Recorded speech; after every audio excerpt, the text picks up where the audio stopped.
Welcome everyone to the April 30th special meeting of council. I'll call the meeting to order at 6 p.m. Are there any disclosures of pecuniary interest? Seeing none, we'll move right into delegations and presentations. And we have Melissa Durrell for Downtown Enhancement Plan.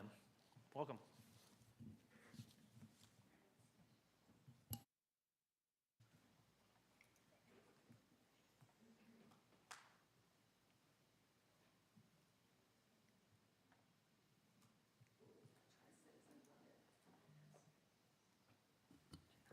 Great. Thank you so much. Well, good evening, Mayor, Deputy Mayor, Town Councillors, Town staff, and citizens. Before we begin, I want to talk about the importance of planning for a strong, connected, and future-ready community. Downtowns play a crucial role in the success of any community, and we all want to make sure Ingersoll's downtown is a place where people want to invest, a place where jobs are created, where people gather, and where the heart of the community thrives. We want our downtowns to be hubs of economic and social activity where businesses Recording can thrive. in progress. That's exactly what the Downtown Enhancement Plan is all about, creating a downtown that's vibrant, self-sufficient, and ready to meet the needs of the community. Today, I'm going to share with you some of the engagement efforts we've undertaken, what we've heard from the community, and how those insights are shaping the plan moving forward. All right, so this engagement process was led by Urban Insights, and Ryan Mounsey is joining me today online, and Durrell Communications in partnership with the town of Ingersoll. Our objective was to ensure that the final plan reflects the real needs and aspirations of this community. We engaged with a broad range of voices, from residents, business owners, to developers, service clubs, and municipal leaders, all to shape a vision for a more vibrant, inclusive, and sustainable downtown. So who we engaged? To truly reflect the needs of the community, we made it a priority to engage a wide and diverse group of voices. Over the course of the engagement process, more than 400 people participated. We used a mix of tools, surveys, interviews, focus groups, and facilitated workshops, ensuring people could participate in a way that worked for them.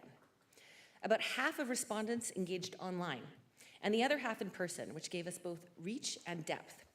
Our participants included local businesses, the BIA, community organizations and service clubs, including Kiwanis, Rotary, the Lions Club, and the Legion. And of course, Town Council, thank you for your time, staff and advisory committees.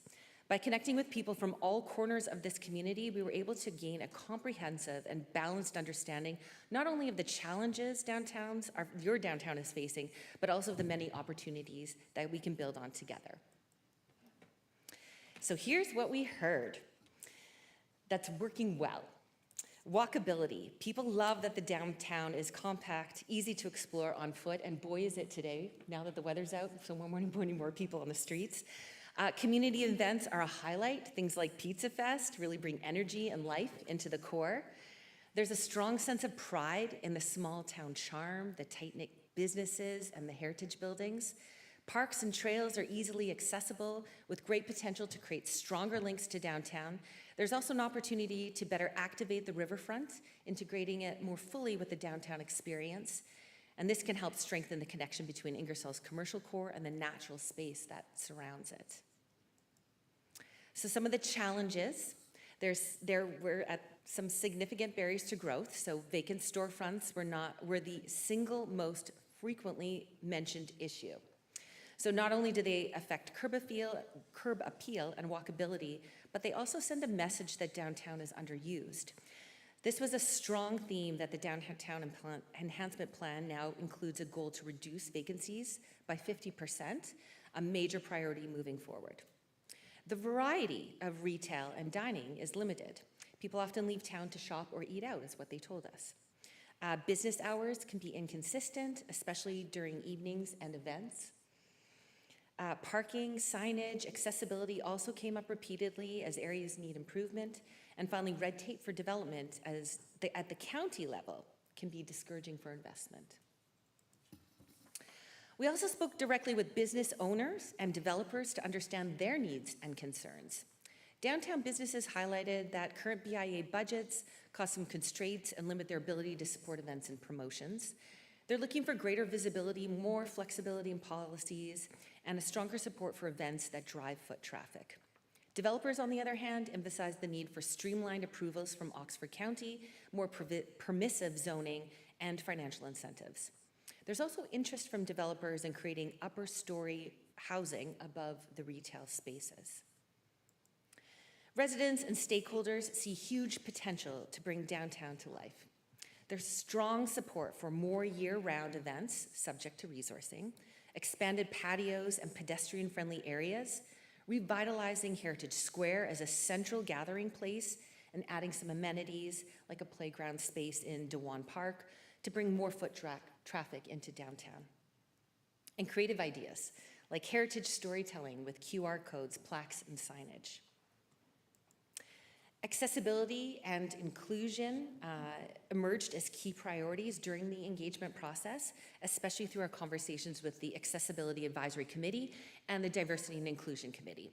Now, both groups emphasize that a truly vibrant downtown must be welcoming and usable for everyone.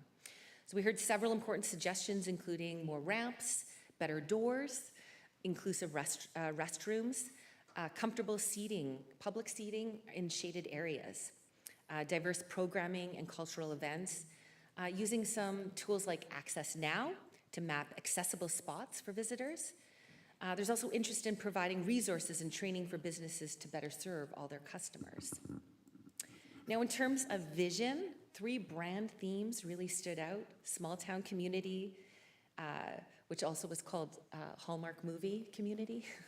That's what that means. Heritage and history, nature and walkability. On housing, there's support for mid-rise and stacked town homes. Your community is changing. And more downtown mixed-use living to support local businesses. Residents want a walkable, vibrant, and livable core with the goal of attracting more people to live in the area, ultimately encouraging them to spend more time and money downtown. So looking ahead, some key opportunities include reviewing and aligning funding programs to support revitalization, launching a marketing campaign, think Rediscover Ingersoll. We want to raise awareness about all the good things that are happening here, improving some of the signage, lighting, and wayfinding, and expanding arts and culture and culinary experiences to create a more dynamic downtown. So what's next? Well, the final downtown enhancement plan will be presented to Town Council shortly. Between now and then, we're going to be working to align funding and grants, advanced accessibility and branding, support year-round events and business-friendly policies, and focus on quick wins to show early successes to build momentum. Well, thank you so much for everybody who contributed to this process, looking at this horseshoe and the staff around it and the citizens as well.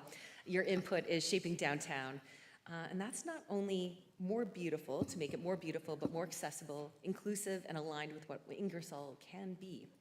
We're excited about the next steps and the final plan. So thank you for making time for me today. Excellent. Well, thank you very much, and we appreciate you coming today after our last meeting. You made the best decision of the evening. So I'll open the floor up to any questions of the presentation. Seeing none, I want to. Sorry? It's so good. Yeah. Well, I think that I can certainly speak that I'm certainly excited about what we see here, the process. I'm glad that we had so much input. That's really what we need, and without that, we can't get a usable plan and do what people want. So appreciate the effort on that, and look forward to the future. Thank you, Mayor. Thank you, Council. Thank you. Councillor Haliru, you have a motion to receive the delegation. Yes, I do. Thank you. Moved by myself, Councillor Haliru, seconded by Councillor Haliru, that the presentation from Melissa Durrell of Durrell Communications regarding the Downtown Enhancement Plan be received as information. Discussion. All those in favor? Opposed? That is carried. Okay, we'll go to our second delegation. Laura Van Bommel from the Heritage Committee, please. Welcome.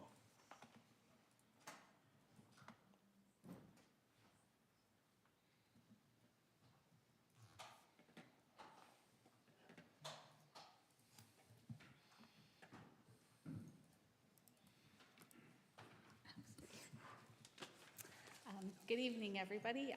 Mayor, council, staff, and citizens. My name is Laura Van Bommel, and I'm here on behalf of the Ingersoll Municipal Heritage Committee. Debbie is here to support me. Just quickly, the Ingersoll Municipal Heritage Committee we're proposing a scholarship for post-secondary education for an IDCI student or a resident of Ingersoll with a passion for history, restoration, architecture, or municipal government. So, who are we? We're here to advise council and to what is a culturally appropriate heritage conservation for the town of Ingersoll, and we do that in planning with the Ontario Heritage Act, the Ontario Planning Act, and the County of Oxford's official plan, and any bylaws or anything to enhance the long-term benefit of our community. Who's included? That's the list of all of us. So what is the goal of having a scholarship?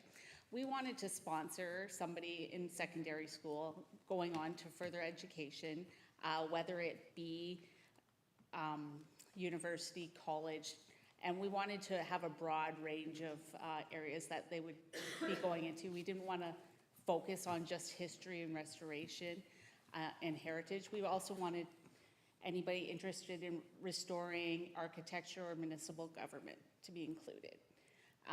We thought by having this scholarship that we would be engaging our community, we'd be bringing in younger participants to engage in this passion for heritage and restoration. We look to be using this scholarship to increase awareness of our committee, and we want to foster those connections. And we also want to give back to our community. Specifically, the scholarship would be $1,000. It would be anybody entering their first year of post-secondary education in history, restoration, architecture, municipal government. We had the idea that we would get the applications coming in around this time in the year, and the committee would decide on a successful candidate on our first meeting in June. And yeah, so that's my contact information, and this is just a quick highlight of what our application would look like. We didn't want it just to throw it away. So they would answer like a short couple of essay questions, and then we would be able to use those essays and any pictures or anything like that as promotion of our Heritage Committee for any further events that we were looking towards. Thank you. Excellent. Well, thank you very much. Questions of the delegation? Seeing none. Well, I just want to thank you for coming. We have a very dedicated Heritage Committee. I think we all know the province made changes to the Heritage Act, which made the committee's work very challenging. Luckily, they were very instrumental in the project of the bandstand, which we were able to, at the last meeting, get that bylaw through. But really, it's handcuffed them a little bit. So I got to commend the members of just not walking away and trying to find different ways where they can support the goal of the committee. And this is a way they came up with, and we can't go wrong with trying to educate people on our heritage. It's very important. So again, thank you very much on behalf of council for being here. Thank you, guys.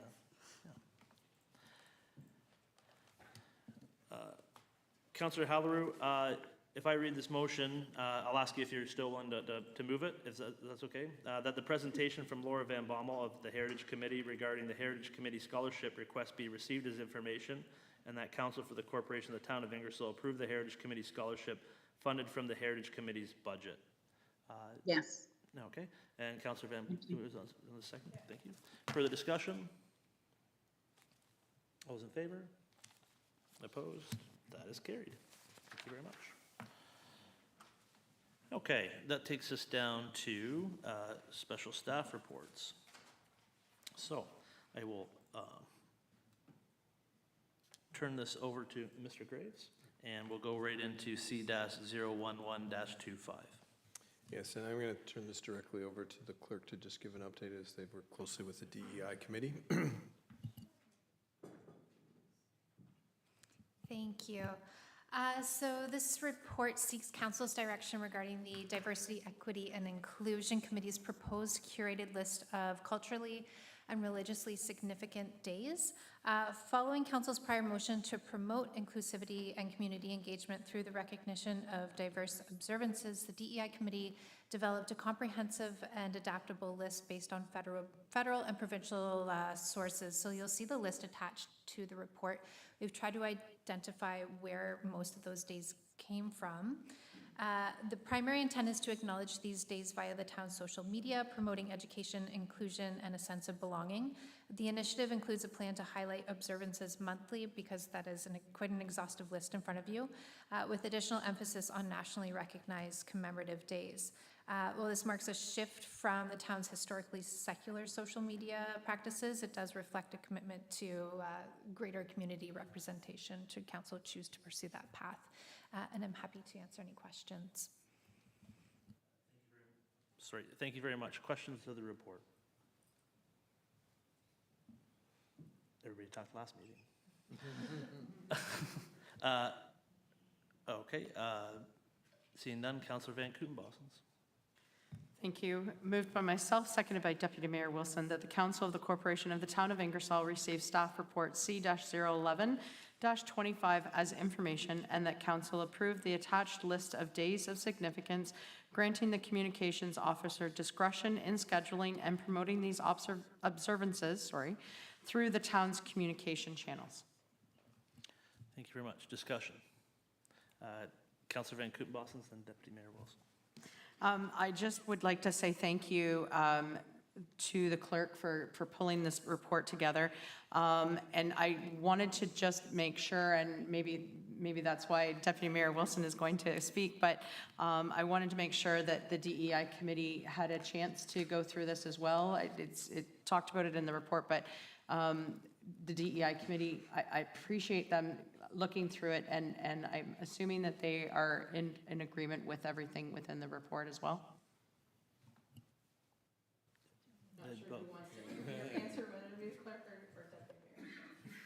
So this list actually comes directly from the committee. So at their last meeting, this is what they approved to then be brought forward to council for consideration. Deputy Mayor Wilson. Thank you, Mayor, through you. Previous to our last meeting, I had reached out to the county DEI officer just to get some input and kind of best practices from what she has seen. And as it turns out, she had actually been going through the exact same process of building a days of significance list. And so she did have some things for consideration, because as you can see, the list does get quite long, and at some point, someone will have to make a decision about how to prioritize that list.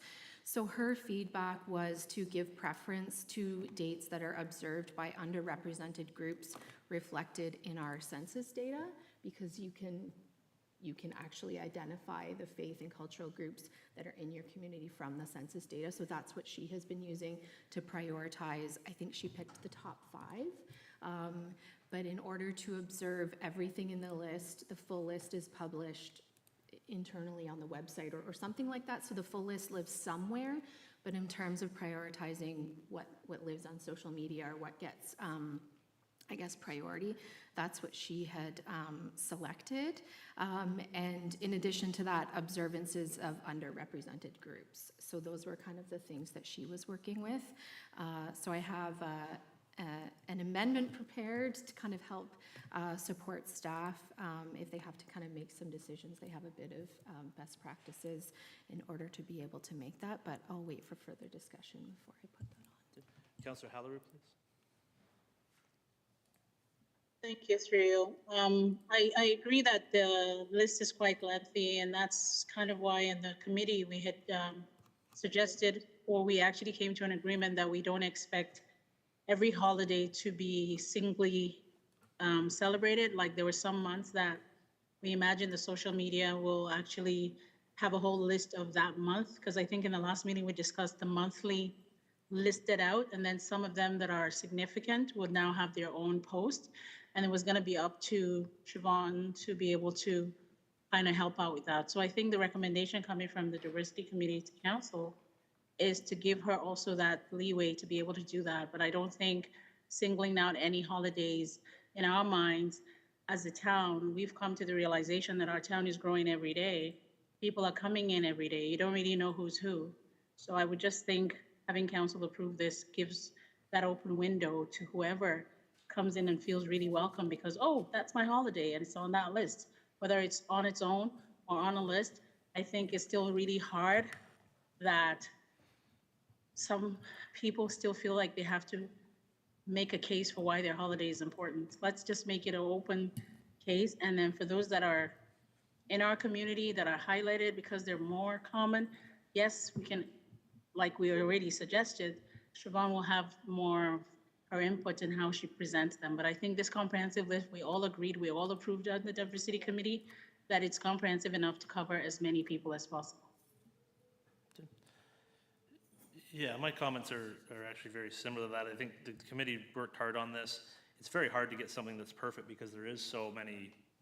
I looked at a couple and it was, there's just so much diversity and recognition and crossover. So what I did like about this was that there's the information here that's been put together and that it does give discretion to staff to try to figure out the best way that we can with the resources that we have.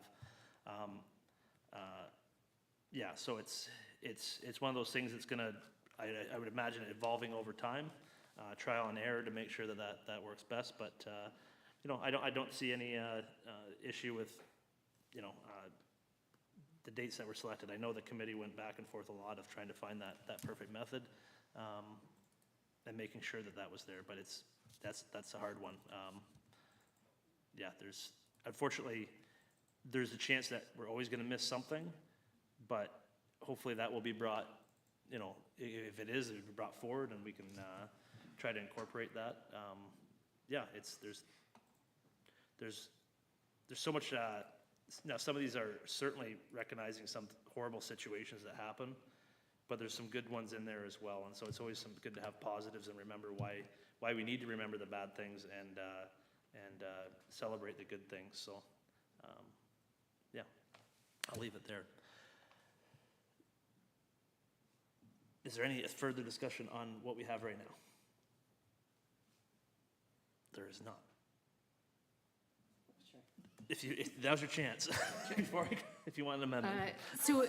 Through you, I'll add, that was Aisha's other point of suggestion, was that there's the importance of people being able to submit things that were missed or they feel like that were important.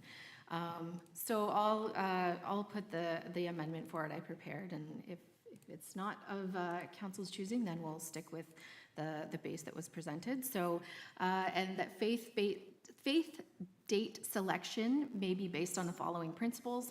One, that days of significance promoted on social media give preference to those observed by underrepresented groups and for the purpose of education and awareness. And faith date selection is based on the most common religious affiliations in our community as per the most recent census information.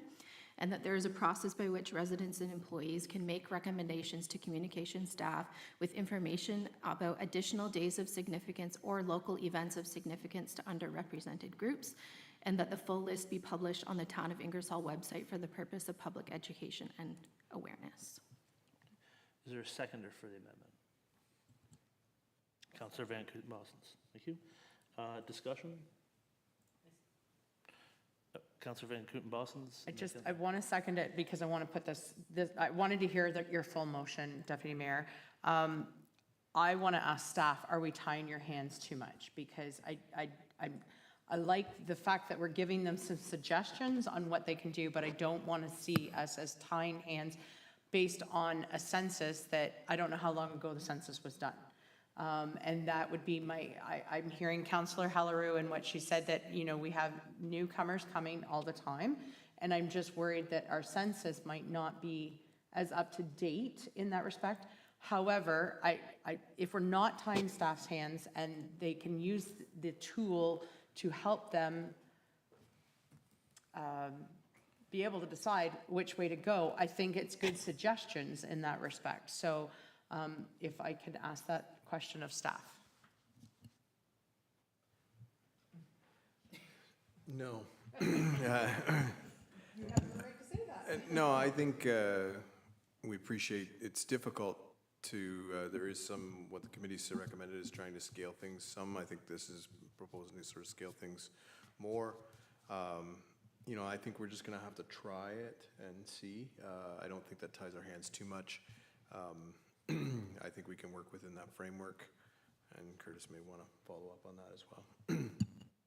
Well, just, from my understanding, ultimately, it's my staff that I have to direct, so I want to have a clear understanding of what we're asking. So what my understanding is, we're going to have this comprehensive list. We're going to post it on the website. We're going to do a monthly post saying the town of Ingersoll acknowledges these holidays this month, and do a monthly post on our social media acknowledging those dates. If we're talking about adding to the list, I think we're going to want some sort of a process that's vetted some way beyond communications staff. So we may have to bring back a subsequent report for council's consideration, or for the DEI's committee's consideration, on how dates get added to that list. But at this point, we have this list. We're going to post this on the website. We're going to do monthly posts acknowledging these dates. Is my understanding correct? Yes. Yeah, I believe so. I believe there's certain dates that will have that they're federally the only thing they don't see or mention, there's the part that if it's federally recognized, there will be a specific post, or. So if I may, so there weren't any like specifics around that, but the committee had talked about dates that were recognized kind of across Canada, being dates of significance, or within Ontario. So recently the National Day of Mourning just occurred, and so posting about that as something that's a date on the list. Or National Day for Truth and Reconciliation, those days that kind of are widely recognized across the community. Councillor Haliru, please. Okay. I just want to say, sometimes that actually feels, I'm relieving some trauma actually just watching us debate this very simple thing. We had a committee of people from different backgrounds decide on these dates together. We went through with a fine-tooth comb, combing through holidays that we recognize in Ingersoll, and across the province and across the nation. We are a whole committee of people that came together to put this list together. And I remember talking to the diversity officer at the county, who actually sees Ingersoll as a bit more progressive than she's able to do right now. For us to actually have the committee do this work and recommend to council, and then we start to take it apart, I feel is a little, discrediting to the work that was put in there. Now, when Curtis says exactly he wants direction, he wants to make sure there's a process, that's exactly what we did. The list is with the town. The social media coordinator decides how many of them she can bundle into one post, and how many that we do recognize are more commonly celebrated as one post to give people the recognition. She was in our meeting, we discussed that, and this is a simple way to incorporate as many people so that we don't have to keep going back and forth. And most of these holidays are nationally and federally, provincially and federally recognized. So I think it's a very simple step so that we don't have to keep going back and forth. The process of having people suggest things in the future, maybe after this whole list is exhausted, there might be one holiday that we didn't catch, but let it be that we've already caught as many of it, as like the mayor said, as many of it, so that as people are coming in, something comes up and somebody recognizes that their holiday was recognized.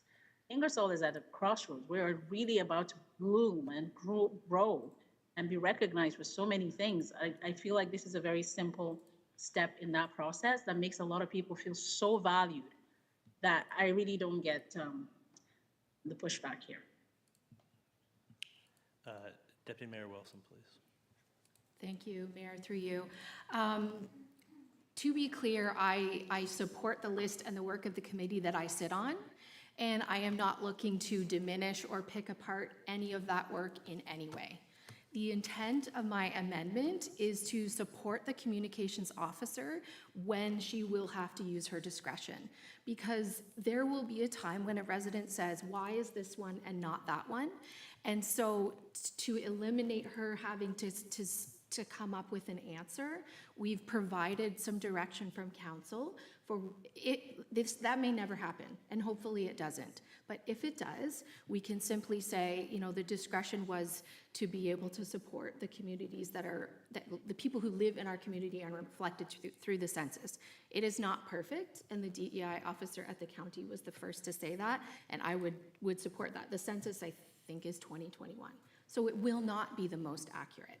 And so to mitigate that, the process to submit an event that has been missed, not just a days of significance, there could be a pride event, there could be any sort of cultural celebration in the community not reflected in that list, and people should be able to submit it through a process so that we can include that in our social media as well.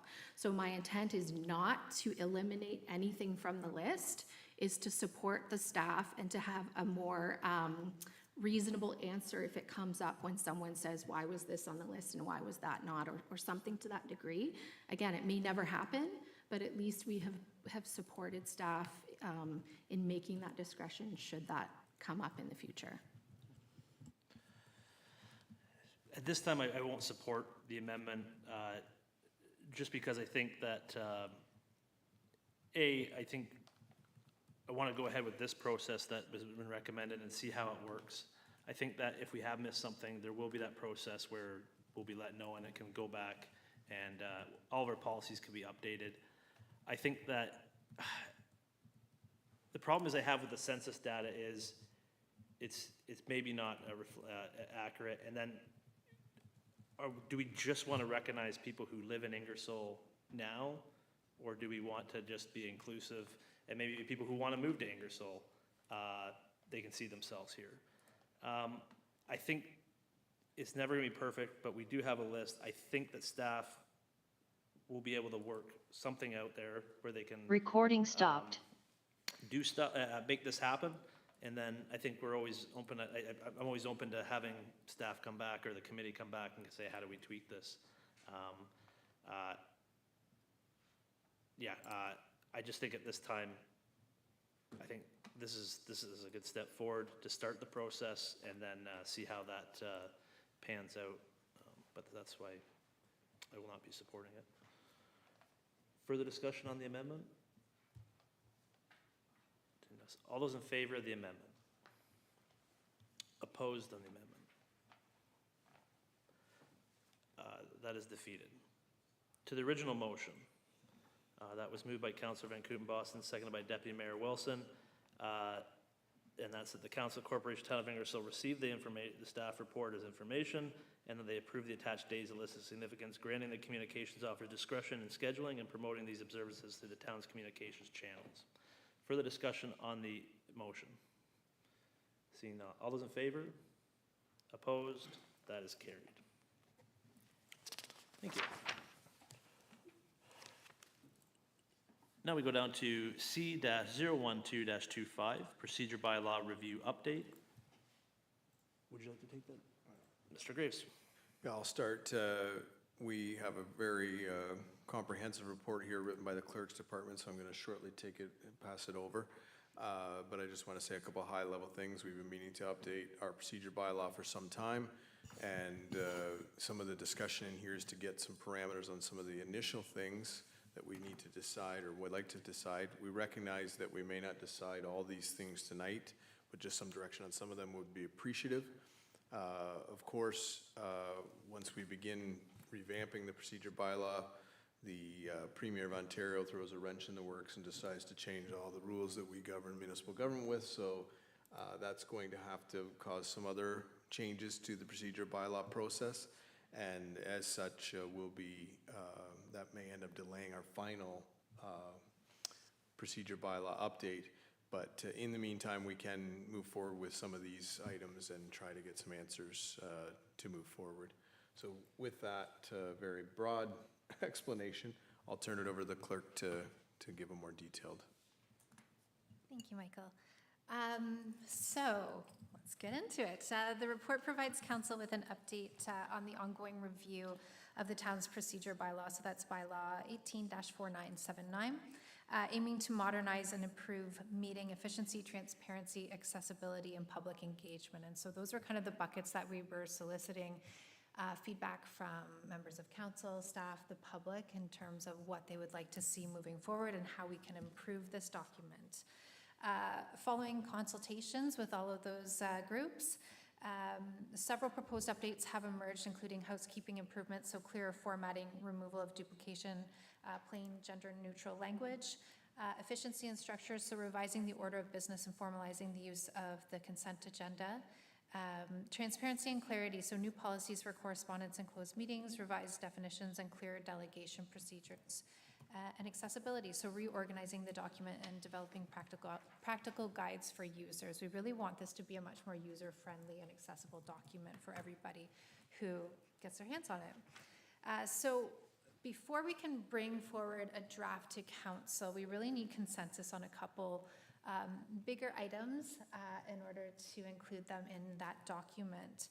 So meeting frequency and timing, whether to move from 1 to 2 meetings per month, or to amend the meeting schedule to meet on a day other than the second Monday of the month. So want to have a conversation with council about what you think is working versus not working, because that would represent a fairly significant change to your schedule, and we would have to prepare for that. Rules on reconsideration. So this came up. So there's options for limiting the time frame for reconsidering previously voted on motions. Right now it is within the meeting or the next following meeting. Some municipalities allow within the term, others allow within the year, so we really need consensus on that from council. And then committee transparency, again, especially in our meetings with council members, it was brought up whether to begin recording committee meetings for greater public access. So in order to support these items, I've attached some supporting documentation to help guide that conversation for council's consideration.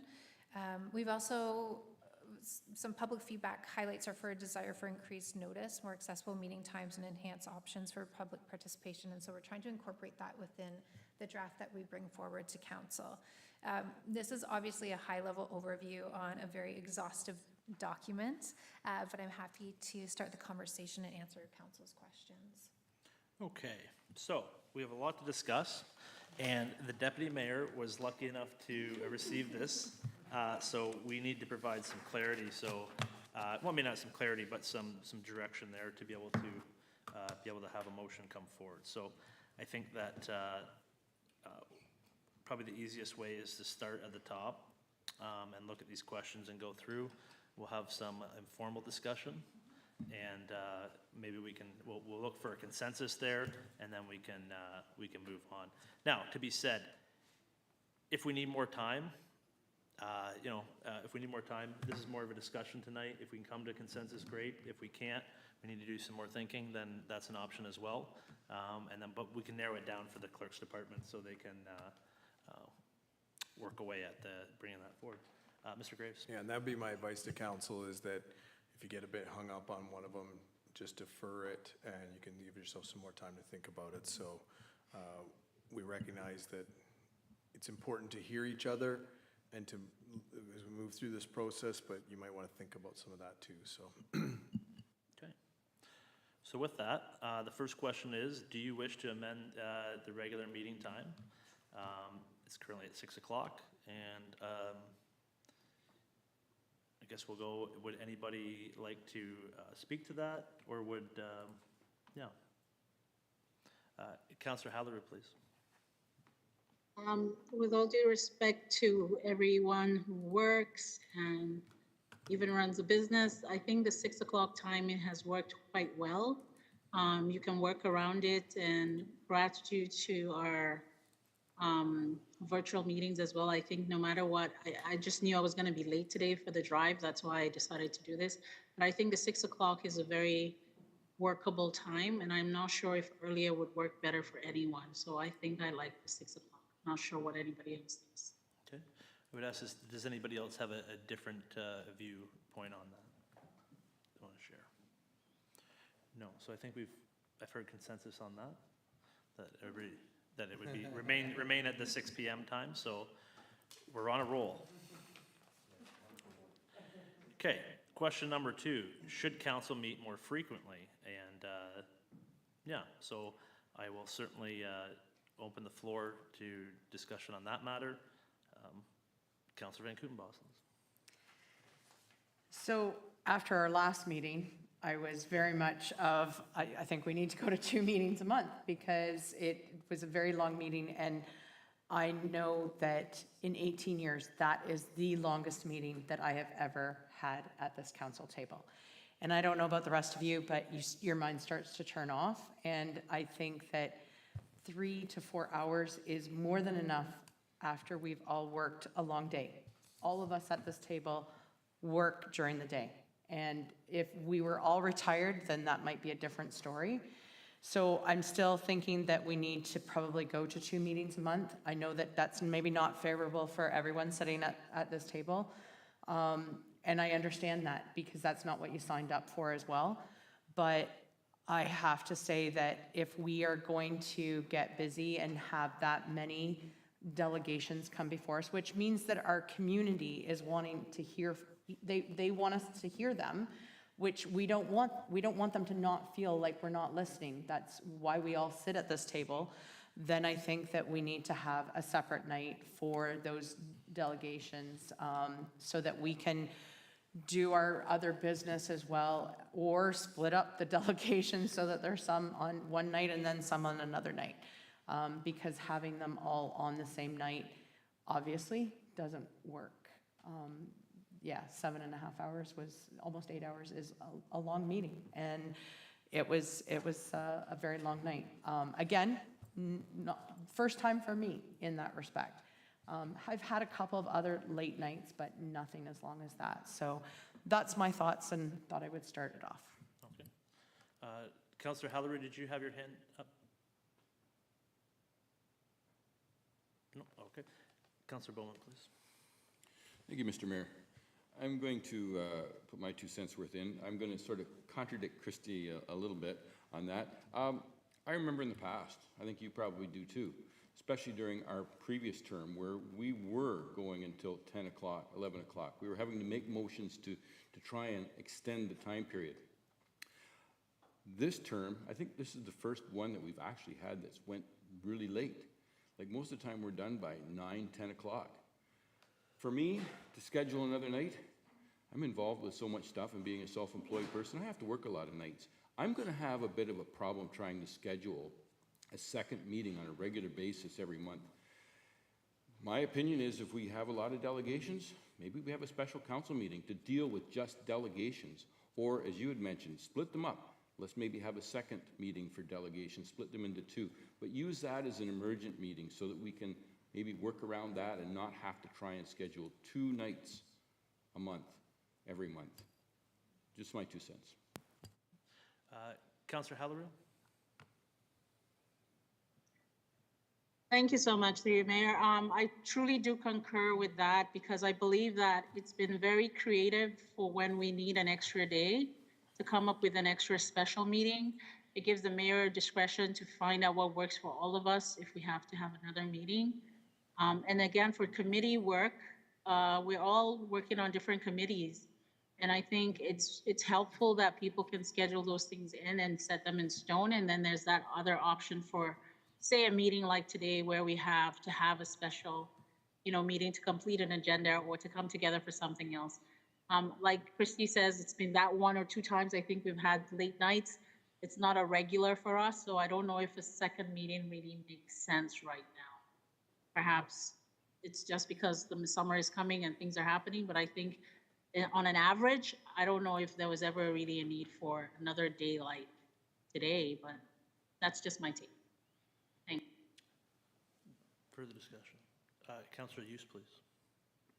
Thank you, Mayor. My opinion is similar to the original opinion that Councillor Van Kootenbosels had in regards to our growing town, and we are growing. And by having 2 meetings, it would give us an opportunity to, have more public, potentially have more public input, because people would be more available. The other option is it's also going to, on a developer front, look at streamlining and increasing the turnaround time that they have when it comes to minor variances and other approvals that they need when they need it for infilling, like 4 of those delegations were public meetings anyways, you know what I'm saying, that we're basically dealing with variances, and they have to be quite contentious, which, okay, we will get contentious meetings like that, but it's a quicker turnaround for that type of thing, not ramming things through, but following due process in order to get the developers on track to build a lot quicker than what they normally do when we only have a meeting once a month. Anybody else who has not spoken yet? And then we'll go back to Councillor Haliru, please. Thank you so much. I have a question.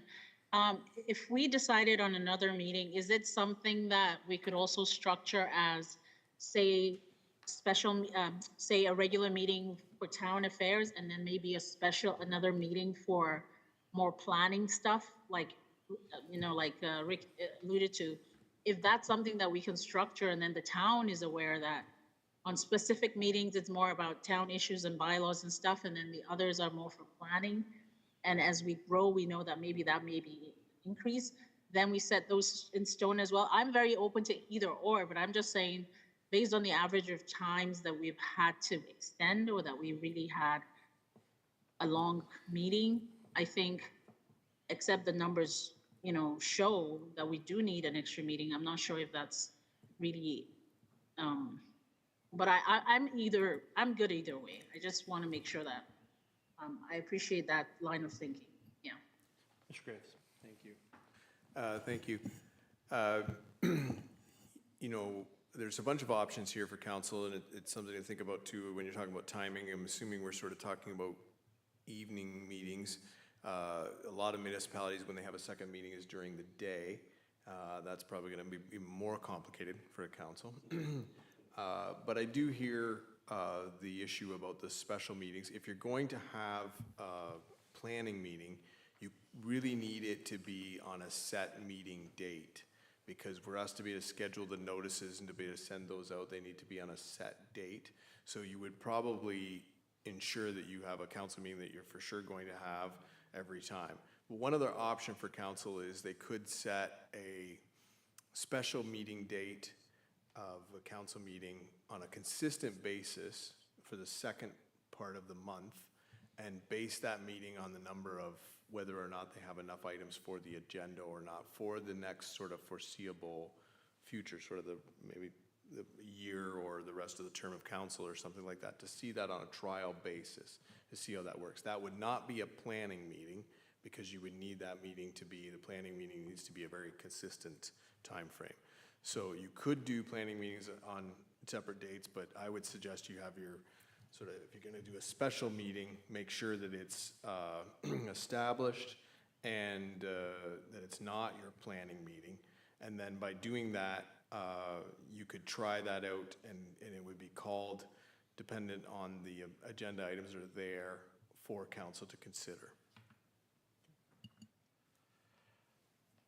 Yep, absolutely. Claire? Sorry, and just to add to the CAO's comments, I did amend my report from when it was initially placed on the April regular agenda, just to speak to the planning. So if council does want to have a separate meeting specifically for those public meetings under the Planning Act, they could adopt a similar approach to Woodstock and Norfolk County, where they have those specific dates for Planning Act public meetings, and thereafter would, the planner's report would be brought forward to council for resolution, or you could go back to your one meeting process, which is also discussed in the report. So it's slightly complex. There's lots of different options that are available to council.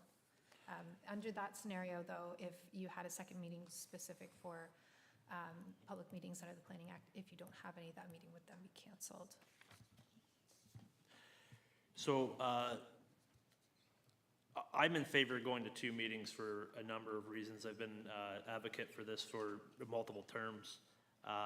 As we grow, we do see more businesses, not just on council side. We may get out of here at a decent time, but staff time as well. I know there's numbers of times where things have to be pushed off. We had a delegation, again, we had a couple tonight, but there's things that are trying to schedule that are trying to come forward, specifically around planning stuff as well. We know from our planning department that committee of adjustment items, because we have them come back, and I think I will speak to that in a minute, we're not meeting those timelines. We are in planning, but again, with the county, we implemented time limits of, we try to hit 4 hours maximum. Usually we'll go from 9:30 to 1:30, and then we'll be able to have extended to 2:30 maximum, because if you remember, our brains only work so well going forward. I know at 12 o'clock, at our last meeting, I don't think any of our brains were firing on all cylinders at the premium level, because it's tired. And of course, we do have to think about staff as well. Not only were we here for that time, they were here all day to begin with.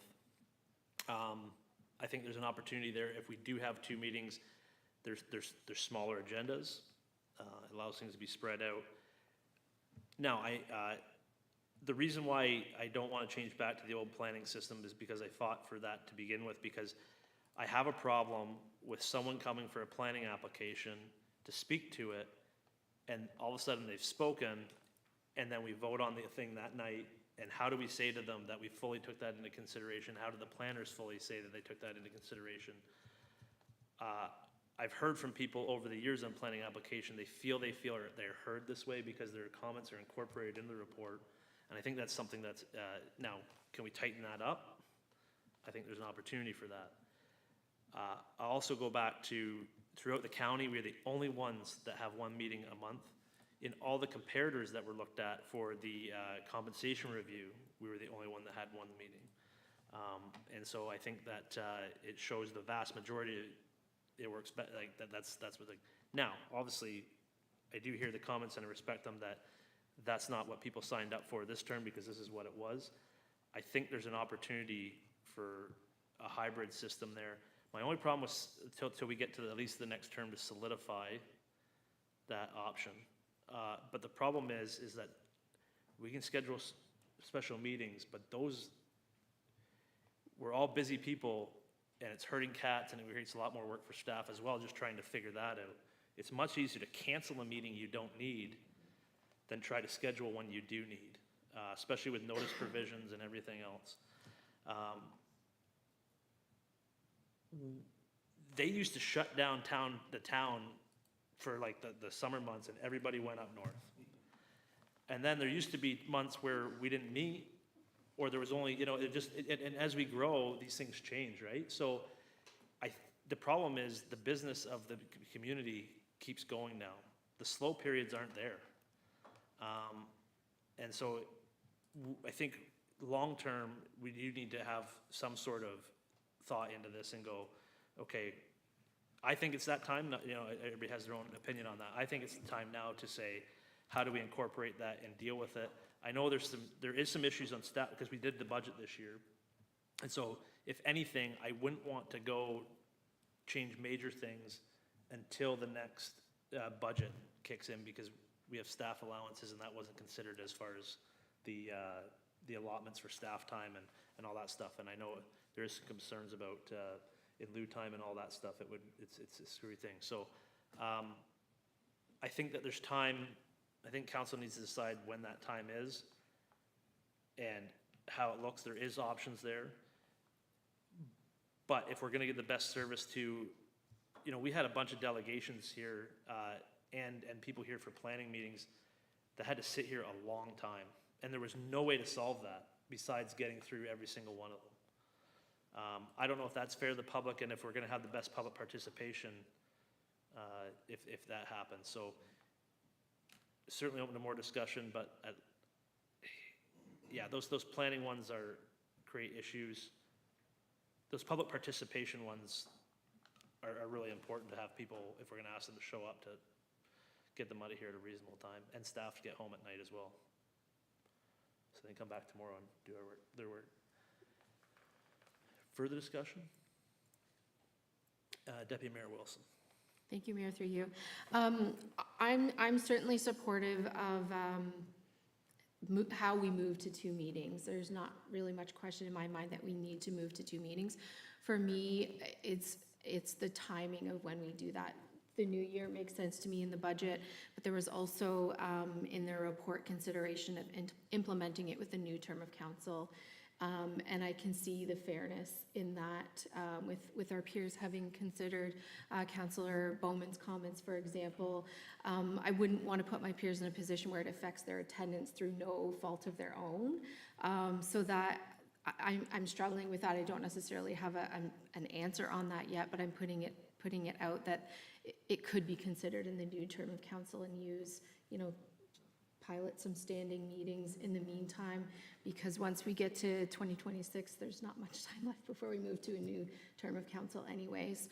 I just would hate to put someone in a position where it seems like they're not committed when we know they are, and we've kind of just put them in a tricky situation. So I hesitate to put anyone in that position, but I'm supportive of the discussion of how we move to 2 meetings. So with that, I've heard consensus around, and majority consensus around the need to move to 2 meetings. I think at this point, does council want to continue that to try to see what that looks like? I've also heard that, I think, my interpretation, so please put your hand if it's not what everybody's getting, is that we need to look at the best way to do that. It's not just a go, no-go scenario to take those into considerations.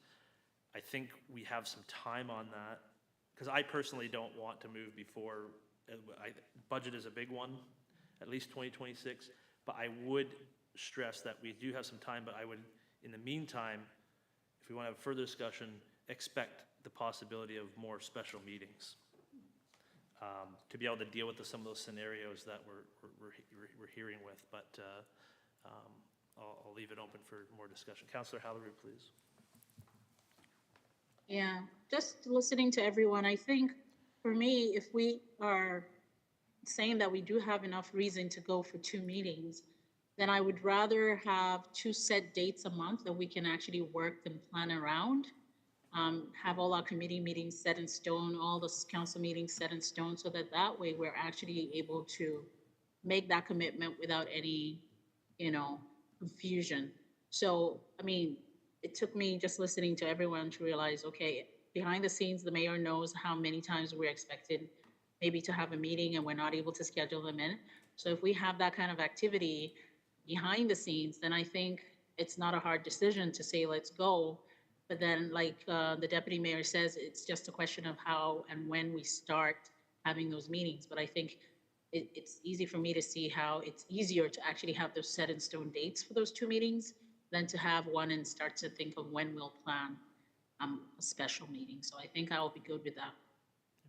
So if I could, what I heard there was, and what I got when that process was going on was, maybe there's an opportunity here where we try to finish out the year, this year, as is, and then in 2026, to get through the rest of the term, we can try to schedule a meeting, but have the expectation, the understanding that the expectation is to try to get it into 1 meeting and try to cancel that, if we can, right?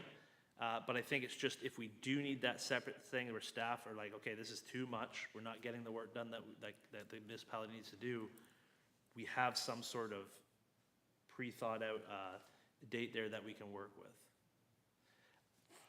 I'm going to get some good advice from the clerk right now. No, I just want to ask a question of clarification so I understand, so I can reflect this if that's the resolution that council arrives at. So are you saying that you'll have a set meeting with an allocated time to be done, and then anything that wasn't considered by council as unfinished business and carried over to that second meeting? I'm just trying to understand the threshold. Are you trying to understand what I said? Because I can't hear you very well. Oh, no, I was trying to, I was building upon what you had, I'd taken into consideration what you had said and had built on that, so, Yeah. maybe. I was just saying to have two set dates that we all know a month is for council, so we don't have to work on planning a time to get everyone together on another date. So if we start the new year with set dates, we know it's maybe second Monday or third Monday, and that way we all know that those are council dates. It's easier for all our busy lives to plan those two dates than to think about one and not be sure when the other one is gonna be. Yeah, thank you very much, I agree. Mr. Graves? Yeah, I think if I'm hearing council right, what I'm understanding is it could be the way the clerk just described. You could say, okay, we're gonna try to end by 10 PM, 10:30 or something. And if there was a large carryover, because you have a set special meeting date, then you would, I'm sure Khadija had trouble hearing my air quotes there, but set special meeting date, then you could carry that over to a subsequent night, but also for agenda setting, if there was a bunch of topics coming in and we thought we could, we need to get them done timely, we have that set special meeting date, okay, we'll deal with them then. Alternatively, if I'm trying to make this as non-confusing as I can, if we don't have much coming up for that second meeting, we avoid it, skip it, and deal with it only in that first meeting, and/or if the first meeting gets handled well within the timeframes, we don't have to worry about the second meeting. That way, we are really kind of dipping our toes in to the second meeting starting next year before the election, which I think really fits with the way to start, but still taking into consideration those councillors that ran knowing we'd be meeting once a month, and then sort of setting the stage for, do we really need 2 meetings a month before you get to the election, and then changing thereof. There was one other point I was going to make on that, but it escapes me now. But am I capturing what council was after there? Well, I think there needs to be a balance between, again, there's two things here. One, there's the amount of work that needs to happen, and then there's the expectation and time allowance for councillors that have been allocated this term, and trying to balance that out and see where that lands. Again, we can make the expectations very clear next term if we need to, but right now, that's where Councillor Haliru. Thank you. So I have a question. So if we had that situation that you just described, and we didn't have a very full agenda for the next meeting, then it makes sense that that meeting will have another period of time where extra agenda items could come in and perhaps fill it up before that meeting. Is that what would happen in that situation? My interpretation is that staff would use their best judgment based off the workload and the criteria there to try to fit everything into one meeting. But if the need is there, that's kind of what happens now. If we need a special meeting, we call a special meeting because of the work, but it's harder to schedule that.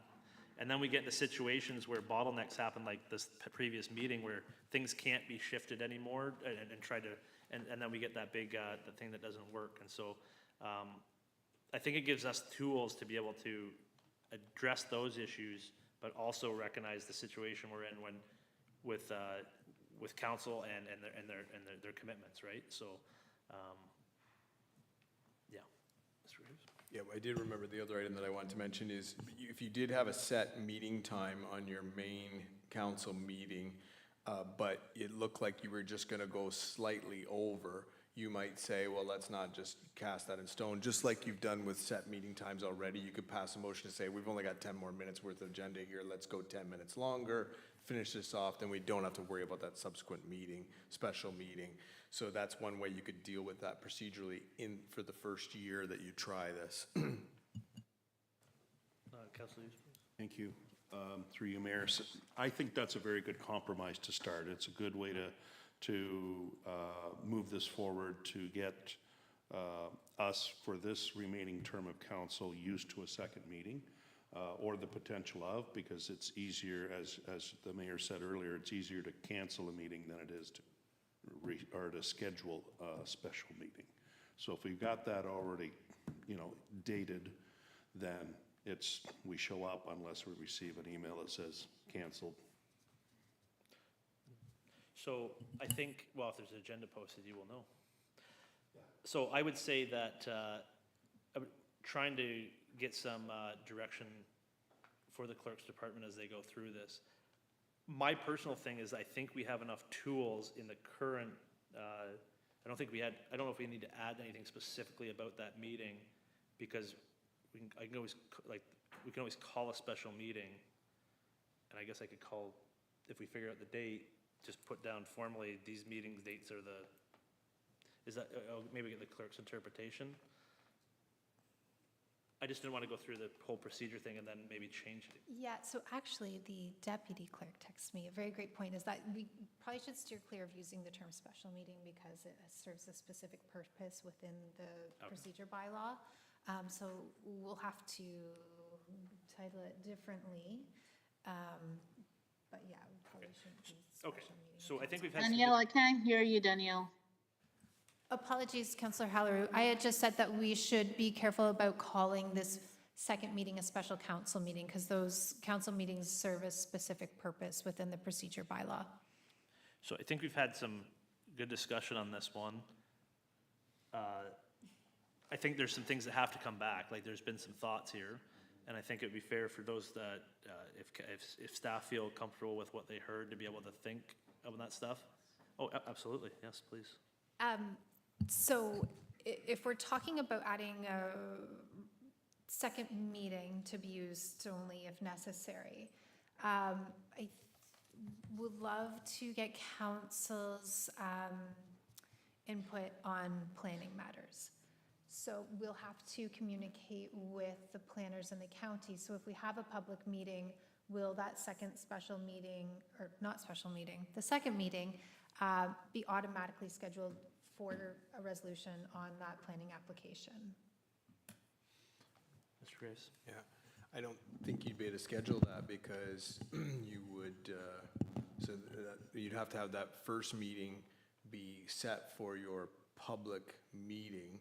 But if you still had a staff report, or sorry, a planning report, and you ended up having that second council meeting that could occur and not, or not occur, we need a good name for that, then you could bring it forward for the staff report if you end up having that meeting, but you, yeah.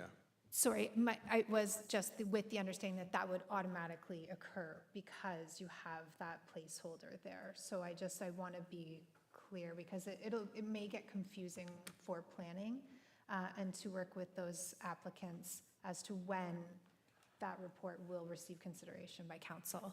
Yeah, And my interpretation on that would be that is, yeah, I like planning's input because whether they can meet that timeline of that second meeting, or which, they've also brought up the issue of committee of adjustment and that timeline. I think that we've all been in those situations where we wish we could have had a simple committee of adjustment, those decks that are 8 inches or whatever, those ones that are pretty clear, come back faster. But I think to me, it's all about providing discretion to staff to be able to say, they don't want to be here either, right?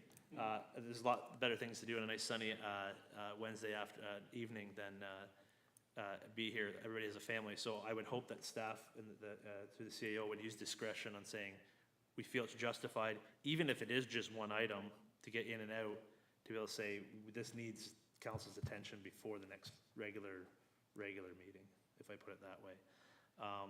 Again, we did hear back from our residents that they want more access to those things in timelier fashion. So, but again, I don't think I could fully support this time just going 2 meetings fully scheduled in, like, as soon as we pass this, right?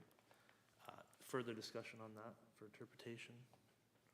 The only thing I was saying is if we can get something to staff, they can go back, and it can always be, we can go back and forth a couple times on this between staff and council before we get that interpretation. It's discussion at this point. And we do have time on this to be able to figure out what would work and what wouldn't work. Councillor Hudson, please. Yeah, through you, Mayor. I agree. I'm okay with the 2 meetings a month. And like everyone's saying, things are growing, and we do need to be here to hear what people want us to hear. Yeah, my only thing was just budget-wise, so I don't know if we can make it happen before the next budget, or if we need to wait for the next budget. Either or, I'm okay with. I just would like to know the dates, like, get the dates. That's it. If we're gonna do it, let's hear all the dates as soon as possible. Okay. So with that, does staff feel we can always have that further conversation is what, so I don't know if we're gonna get to a solid thing here, because we have to think about some of these things and have our staff bring back the implications of some of those. I'm just trying to get to a point where we can have our deputy mayor have something.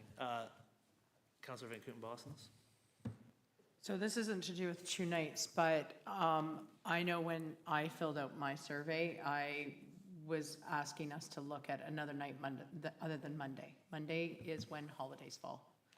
I have 18 years of, we have to move this because this is happening on a Monday, this is happening on a Monday, and it's always holidays that fall on those Mondays.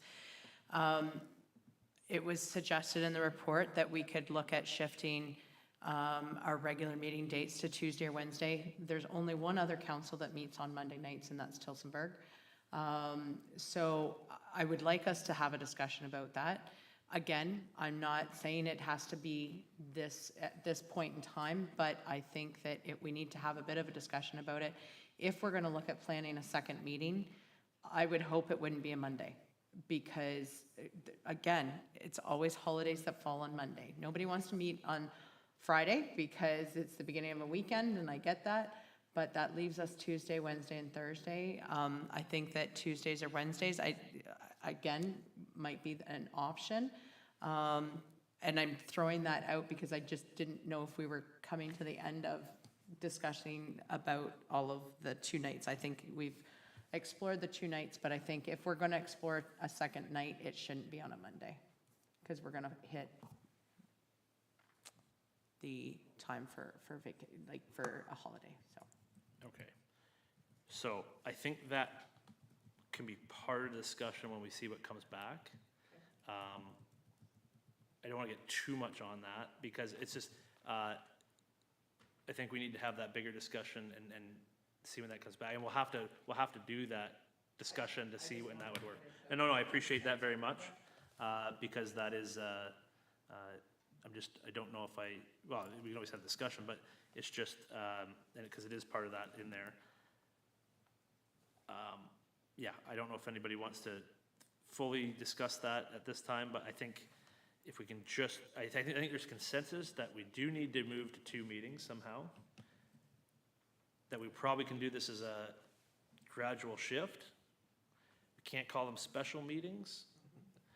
We can call them another meeting. Gradual second meeting. Yeah, so I think at this time, we probably have enough discussion on that to send that back and get it back later and further that discussion as we get more information on it. And I hope that's clear enough for staff to be able to. I think council has provided sufficient direction that we'll bring it back and try to wrap some guidelines and some best practices and recommendations around it, and apologize if we get it completely wrong. But I do think, you've provided enough clarity and enough direction here that we can go back and bring something back to council.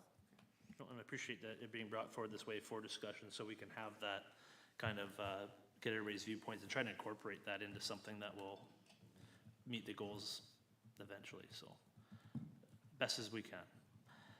So, question number, we were on question number 3. Oh, sorry, that was number 2, and so number 3 is similar. In fact,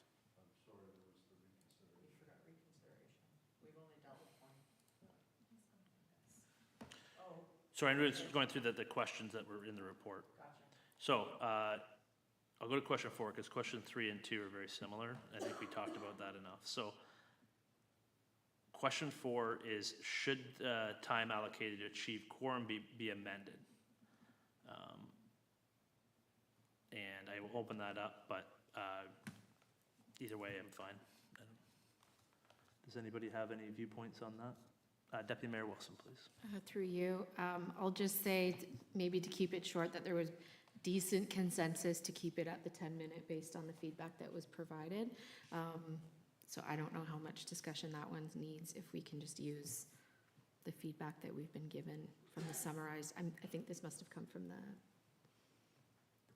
Sorry. thing we filled out, not the survey.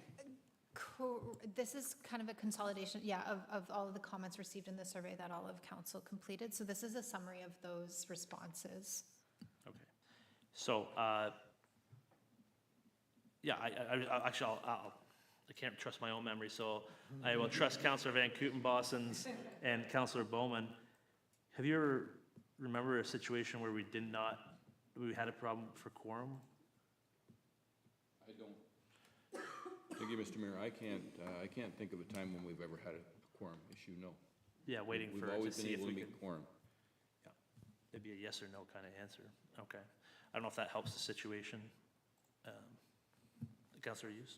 All I was going to say is, yeah, let's keep it at the 10 minutes, because I'm pretty sure we're all responsible enough that if we're not going to be able to make it, we would have sent, a notification to the clerk saying we won't be there. Clerk, please. I'll just say, in this situation, I think this is more applicable to your committees, and so having that guideline for those committees in respect of their time and the staff liaison for 10 minutes, if you call it after that, if you don't have quorum. I think that's fair. I think you can definitely remember, now that I get that perspective from a committee perspective of sitting there waiting, and yeah, so yeah, I think after 10 minutes, it usually doesn't change after that. People are coming or they're not. So hearing consensus on that one? No. Okay, and question 5, should delegations be permitted more or less time to address council? I'll leave that open. Councillor Haliru, please. I think the time is perfect. It's just enough time to give anyone a chance to express themselves, answer questions, and it keeps it flowing. I think the time and the way that we've kept to that time has been very productive. I don't know if any more time will do any more justice. That's my take. Councillor Hughes? In agreement with Councillor Haliru, 10 minutes is good, and there's always the option to allow them to carry on a little longer if it's a little more detailed.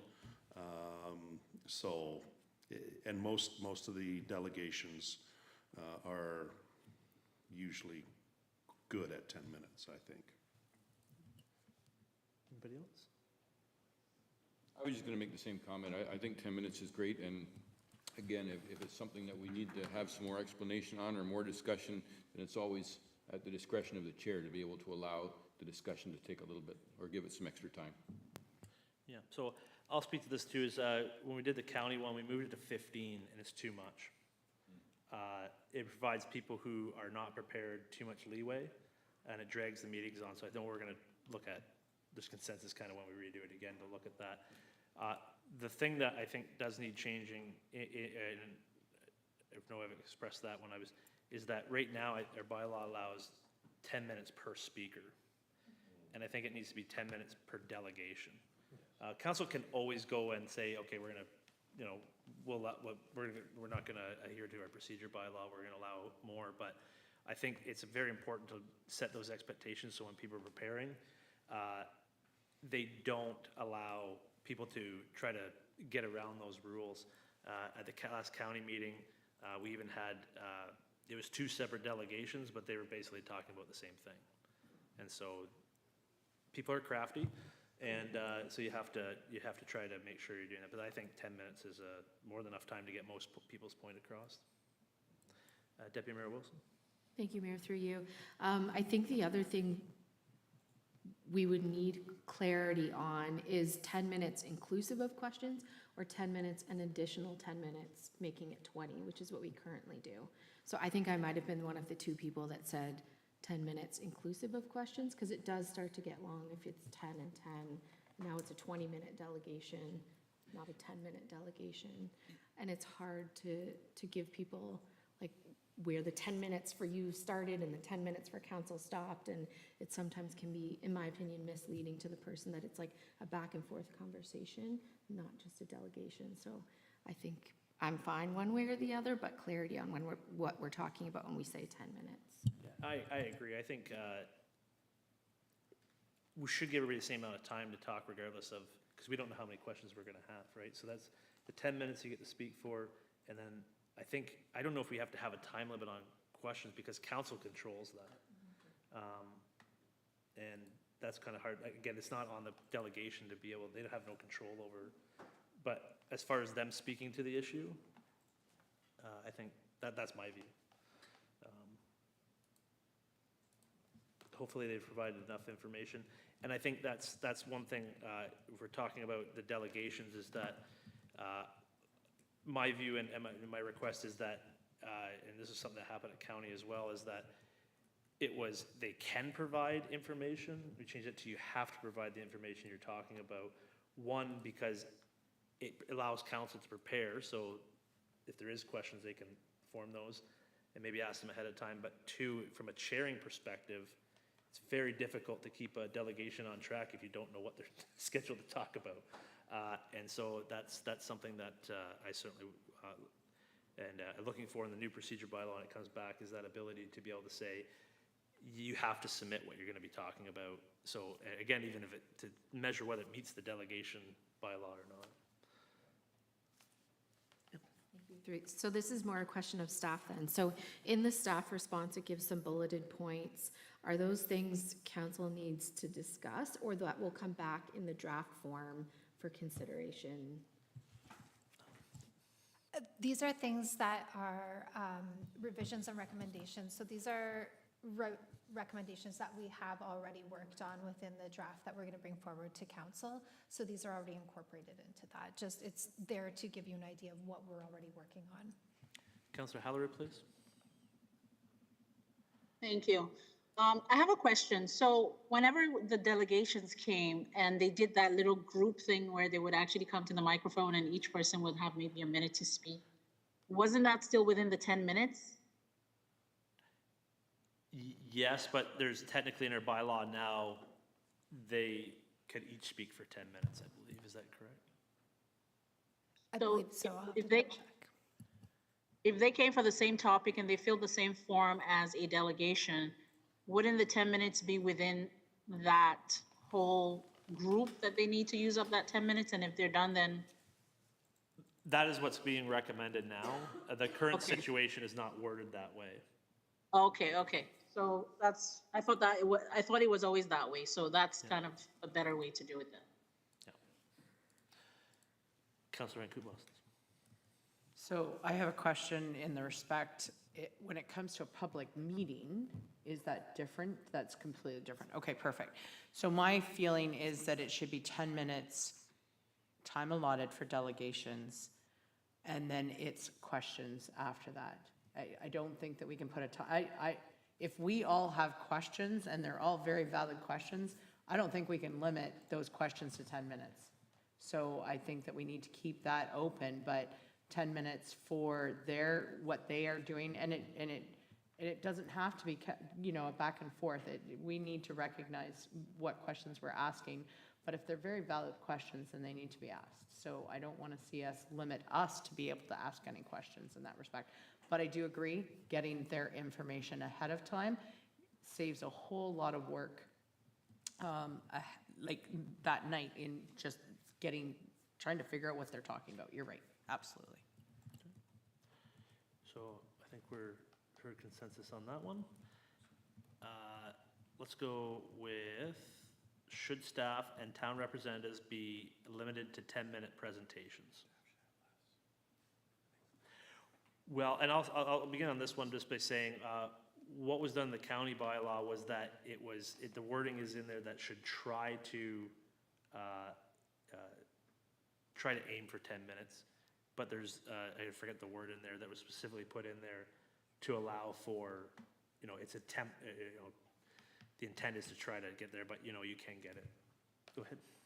Yeah, and I joked there at the beginning that staff should have even less time to speak than the delegations, but we try to keep things concise and straightforward, but I should point out that there is the odd time that we have to explain a very complicated issue, and there are some things that we have to do statutorily. One of the best ones I can think of is development charges, where they have to cover a number of topics. So our friends that come to talk about development charges love to give us a 45-minute speech that we all sort of love, but they are required to do a bunch of that. So we want to make sure that we meet that. So I think what you're recommending that the county does is a good idea, is that try to keep that.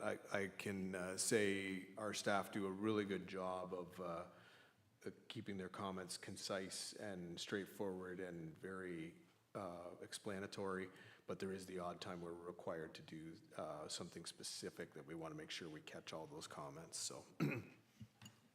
Excellent. Further comments on there? And of course, I can't find it. I'll find it later. I better go back to my agenda. Okay.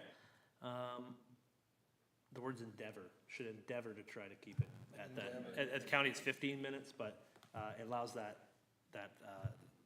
limitation to go out, and but the intent's there. Should changes be made to the Public Planning Act application process?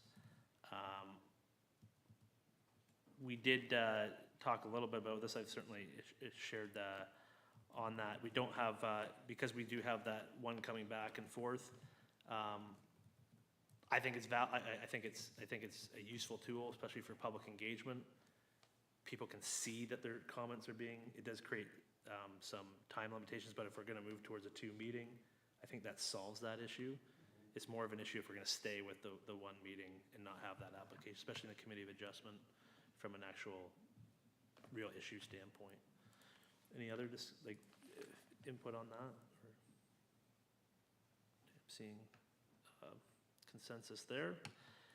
Should the agenda order of business be amended? And yes. But I'll open the floor. Ready? Councillor Hughes. We're looking for twitches. Yes, correspondence and resolutions, I think, should be heard up further, as well as, at the beginning of the meeting, because sometimes there's going to be correspondence and resolutions that are pertaining to the specific bylaws or something we're going to be looking at in the special staff reports. And that would give to the point where we don't have to break away to listen to somebody make have information for us in order to make a vote with the most information. Make an informed decision. That's what I'm trying to say. Yeah, and I think we will see, there's recommendations coming forward, and I apologize. I've been going off the wrong list here. So never feel bad about interrupting me and going, hey, this is the wrong thing, but these are all great questions too. A lot of them are what we're talking about, but we will see some stuff come back. I know that. So we probably don't have to get in the weeds on that one, because I know our clerks are, and then we can debate that. We've talked about the meeting schedule, reconsideration. Let's go on this list now. Open the floor. For me, it's I think it should be in the term of council. I think the next meeting's hard because you run into situations if you want to reconsider something where that information may come up later on. I don't think, even with 1 year, but I think we can't find another year, like we can't go back ahead of term or behind a term, but I think that we can, anytime within that term, we should have the ability to look back and go, okay, we need to reconsider that. Now, from the standpoint of you can't change if it's already been, what's been implemented. You can change going forward, but you at least have that ability to go back within the term and say, hey, we probably need to relook at that as a group. I don't know how anybody feels about that.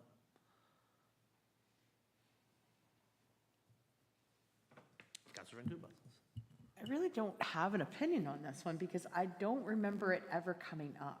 I'll be honest with you, and maybe the CAO or the clerk can let me know when this has come up, but when I remember answering these questions, but I don't even remember what I answered because I really don't have an opinion that way. So maybe you could jog my memory. Mr. Graves? Sure. Reconsideration doesn't come up that often, but when it does come up, it can be a fairly contentious issue. So what frequently happens is if you make a decision and then you either get a new piece of information or, you know, the public scrutiny is a little higher than what you thought. And so the process around reconsideration and having a methodology to bring it forward and having it being consistent can be very beneficial. At the same time, you also don't want to be just constantly rethinking every decision. So you need a good process. But I applaud the clerk for putting this discussion in here because it really is something that comes up to kind of say, you know, when is it a reconsideration, especially when it goes over an election period? Like, should it bind the next council? The other little problem with that is that if it doesn't sort of bind the next council, you may get some issues that just keep coming back every term at the beginning of council, right? Let's talk about this issue again, right? But maybe that's okay. But we just want to make sure that you're looking at those things sort of eyes wide open. So it doesn't come up that often, but it's still a very important issue because when it does come up, you like to have very consistent rules around it. And the clerk probably has more depth. I'll just get a little bit more technical. So if council chooses to keep it status quo, if there are matters that are of concern going forward, there are other motions that can be brought forward, such as moving to amend something previously considered and moving to rescind. So you're not totally locked in. There are other motions that can be used. So just to put that out there and further complicate the discussion, I suppose. But there are other motions available to council. Councillor Bommel, please. Thank you, Mr. Mayor. Thank you, Danielle. That clarifies what was growing through my mind. If we have other vehicles to be able to reconsider if we need to, that in my mind is one of the better systems to use so that we're not locking in or straddling another term of council or things being brought back on a regular basis the start of every term of council. We can at least have a vehicle to be reconsider if we really find it necessary to do so.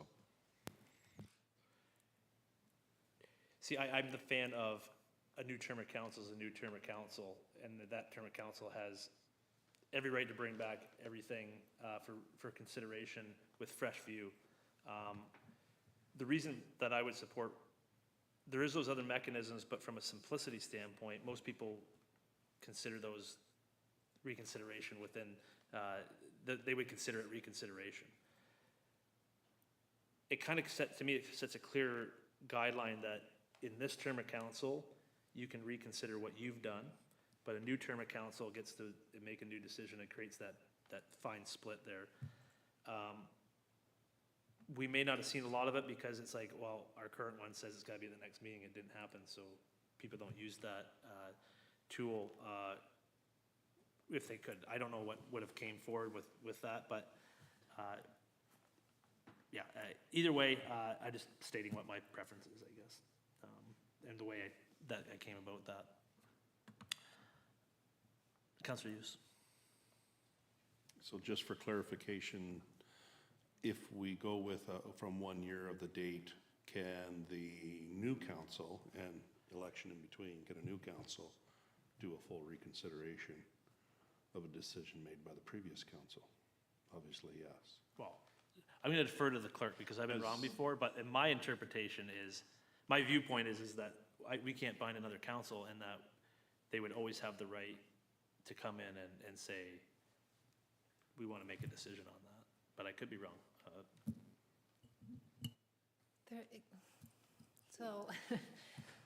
It depends on like if there's something formalized by a bylaw, if there's policy, and so there'd be different, like it's not a straightforward answer.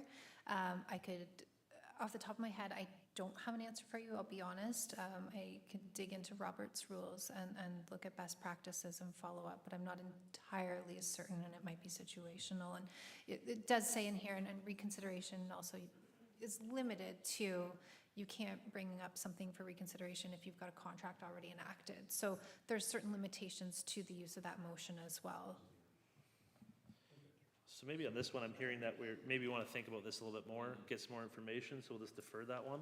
And we've had some discussion to start that thinking, so I think that's, Or, I'm just throwing it out here, you can make a motion right now and then do a motion to reconsider at a subsequent meeting, right? Right? It's an option. Yeah. It's an option.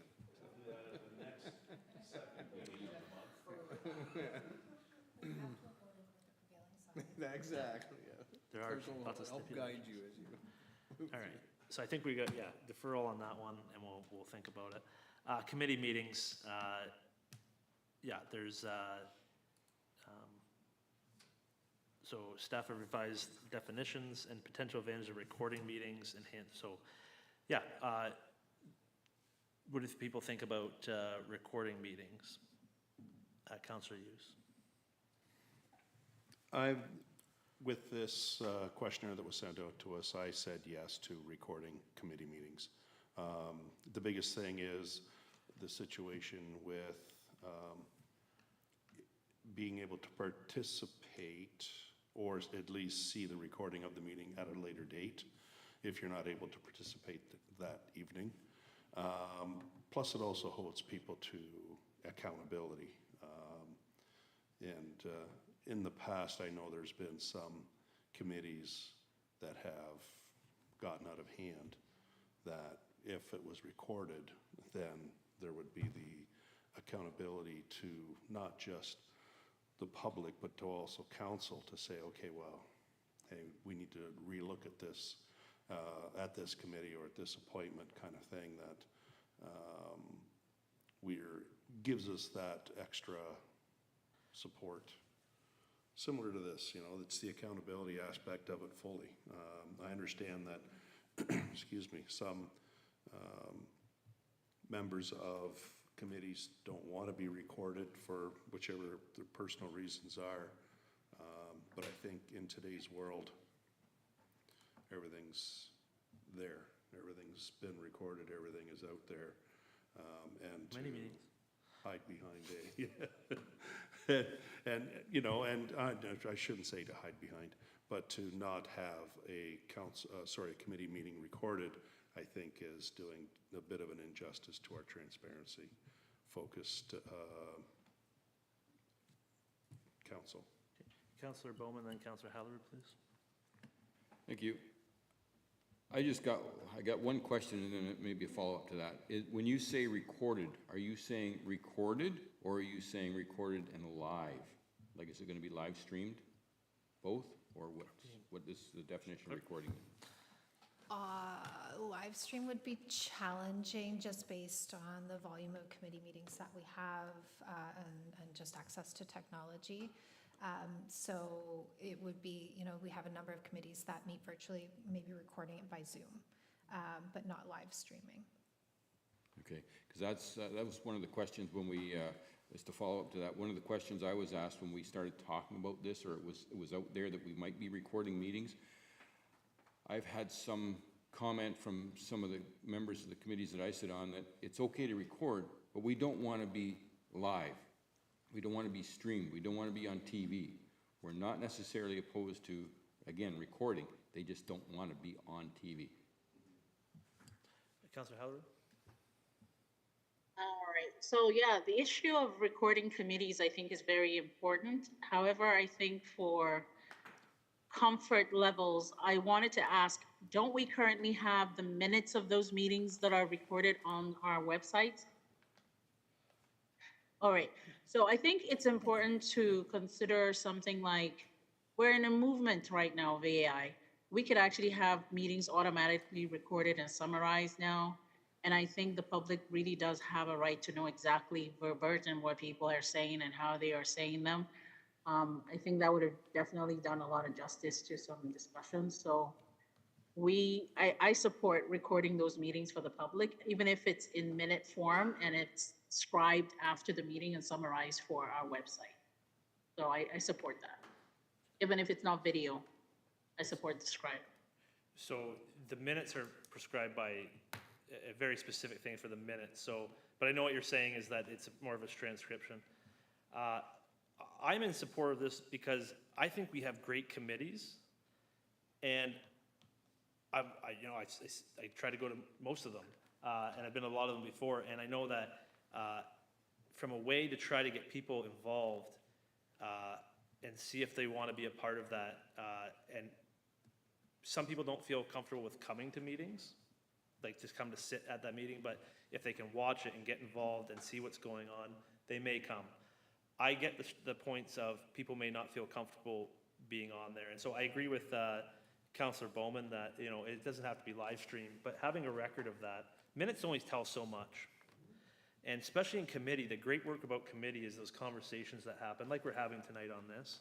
The minutes will not say all the great conversation that we had tonight, but the video that we're gonna put, like, that's gonna be posted will. And if it's not live, people can go, they'll have to, and so that great work that's done in the committee, we have great people who serve on those committees and what they put forward, and I think that's a motivation to get more people involved and have that, give them the credit for what they're doing for the work that we're asking them to do. Councillor Bowman? Thank you, Mr. Mayor. And that's why I asked the recording meeting, because as soon as I mention the word recording, they ultimately think of what they see us on council when you can go onto YouTube and actually watch the meeting live. That's what the opposition was to. The recording, I don't have a problem with it either, because it makes the transcript easy to comprehend. And as you say, there, if you want to hear the great discussion, you can hear the great discussion. But there was just some opposition when the word recording might include camera, live streaming. Councillor Haliru? So in reference to that, I was gonna ask, is the minute different, would the minute be considered different from having a transcript? Like, even if it wasn't on video, would that be considered a separate live recording, and then the minutes will be like the clerk's professional minutes? I'm gonna turn it right over to the clerk because I know she's very versed on this. So technically, minutes are supposed to be recorded without note or comment. Our committee meetings, because they are not recorded, I know myself as a staff liaison, I will put more context in those, but I also record all of the resolutions. So those are that's the official record of the meeting. But because they aren't recorded and they're not as accessible, staff liaisons tend to provide a bit more information within those minutes. Even though So if we had a transcription alongside as a recording of the minutes, that could actually be a separate thing. That would also be like a recorded, for inclusivity reasons, for people that just want to see and not necessarily watch, or people that want to read and not necessarily hear. I think that will also be, I mean, for committees, I feel like reading through transcripts or seeing it on video are both inclusive, accessible ways that people can access those meetings. Mr. Graves? Yeah, my advice on this one would be, if you were going to do a recording, especially because we have some technology, if you can do a video recording, I'd prefer that, just because I think the transcripts could easily get confused for the minutes, and there sort of becomes a discrepancy between the two. And the minutes need to be, clerk's comments were dead on there, they need to be very specific, because you really need to know what was the resolutions that were passed, and they can sometimes get called into some judicial and quasi-judicial things, so you need it to be very specific, and I wouldn't want the transcript to get conflicting with that. So I would also have concerns with just the accuracy of the transcript, because, you know, sometimes I mumble or, you know, trip over my words, and to have that and then try to go through and make those corrections, and it would add additional time that we probably don't have to make sure that those are an accurate reflection of the recording that it accompanies. So just to clarify, it means the recording will be on YouTube anyways, right? The video would be, I would The video assume. would be on YouTube? We would have to look into it. Like, we have the ability within iCompass to link to council meeting videos. I'm assuming we could set that up within iCompass as well for council committees. We would just have to investigate a little further. Councillor Hughes and then Deputy Mayor Wilson. Okay, Deputy Mayor Wilson. Thank you, through you. I'm supportive of recording the meetings for all the reasons we've discussed. It's really nice to hear the discussion that happened and the feedback that those members are bringing to the conversation. My only concern would be the technology we have available to record those meetings in the J.C. Herbert room, because the OWL's is certainly an improvement, but I still find joining by Zoom, if more than one person is talking at once, it's really hard to hear. So if the quality of what's being said isn't great, it's something we'll have to address with different technology. But I mean, we can give it a try and see how it goes. But once we do it, there will be an expectation to continue. We'll just add one further thing. We'll also have to look at, because some committees say meet at the museum, what they're set up for, and do an assessment of the technology and the gaps that exist to bring this to life and make sure that we're getting quality recordings. Okay, so I think I'm hearing some consensus there. As with everything with change, it's probably not going to be implemented overnight. Like, there's budget considerations, so I think we can have some, I think council would allow some leeway on that to, you know, as we move, you know, where possible, right? Get on it then. So yeah, so I'm hearing consensus on that one. So committee meetings, I'm just gonna go down here, and I just wanna make sure that we have gone through everything. I'll ask the clerk if their interpretation of that, because I went through double. Which I don't mind. I love the discussion. I think we had a great discussion tonight, and we were able to go through this. Certainly better than we would have at 12 o'clock at the last meeting, so, or 1 a.m., so. And then I'll just check with the deputy mayor, and then if you feel comfortable, then.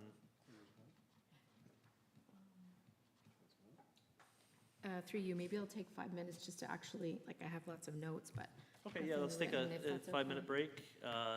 Moved by Councillor Huse, seconded by Councillor Van Kooten-Bossens. Discussion, all in favor? Opposed? That's carried. So, yeah, well, this is very.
order. We'll continue on our business, as I believe Deputy Mayor Wilson has worked wonders. Okay. Moved by myself, seconded by Councillor Bowman, that the Council of the Corporation of the Town of Ingersoll receive staff report C-012-25 as information, and that Council directs staff to bring back a draft bylaw to the May regular meeting, inclusive of the following changes. 1, the Council meeting schedule, that staff bring back a framework for adding a second meeting beginning with the 2026 meeting schedule. 2, reconsideration to be deferred to a subsequent meeting. And 3, council committee meetings to adopt video recording of committee meetings subject to budget and technology implementation considerations. Okay, thank you. So just for clarification, this would be a draft bylaw, because we do have to have further discussion, but this is kind of a first step thing. So we can look at it and see what that looks like with all the other changes. So I don't want anybody to go like, okay, we gotta, because I think what's happened here tonight is awesome. And this is why we all need an equal voice around the table and equal vote, because we get a good discussion going and we can kind of work together to try to get to where we gotta go, because this is a big one. So I will reach out for further discussion on that. Great job in putting that together. All in favor? Opposed? That is carried. Thank you, everybody, for that. That's an important conversation. Take it. Cool. Perfect. I'll sign the right one.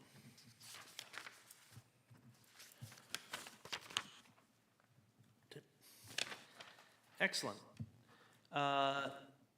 C-014-25, updates to boards and committees.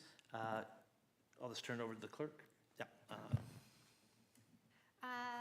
Thank you. So this report is to seek council's direction on 2 committee membership updates. The first being the appointment of a new member to the Accessibility Advisory Committee following receipt of an application. We did lose a member who resigned earlier this year, if council recalls, so it'd be good to get another member on that committee. And then we also have a resignation, so it's to accept Mr. Harold Matthews' request to be removed from the Municipal Heritage Committee. And those changes are reflected in a bylaw in front of council this evening. Any questions of the report? See none, Councillor Bowman, please. Thank you, Mr. Mayor. Moved by myself, seconded by Councillor Hudson, that the Council of the Corporation of the Town of Ingersoll receive staff report C-014-25 as information, and that Council approve the appointment of Georgina Skevington to the Accessibility Advisory Committee, and further that Council approve the removal of Harold Matthews from the Ingersoll Municipal Heritage Committee, and further that Council approve amendments to the bylaw 23-5264 to reflect these changes. Thank you very much. Discussion? Councillor Hughes.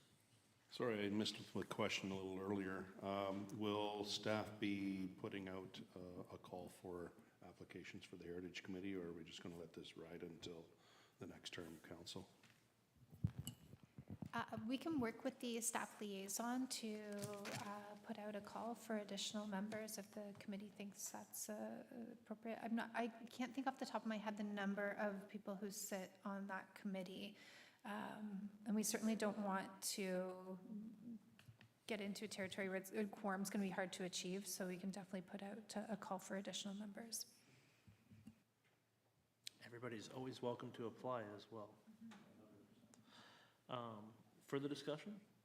Certainly want to thank Mr. Matthews for his service and welcome Ms. Skevington, I believe, to the Accessibility Advisory Committee.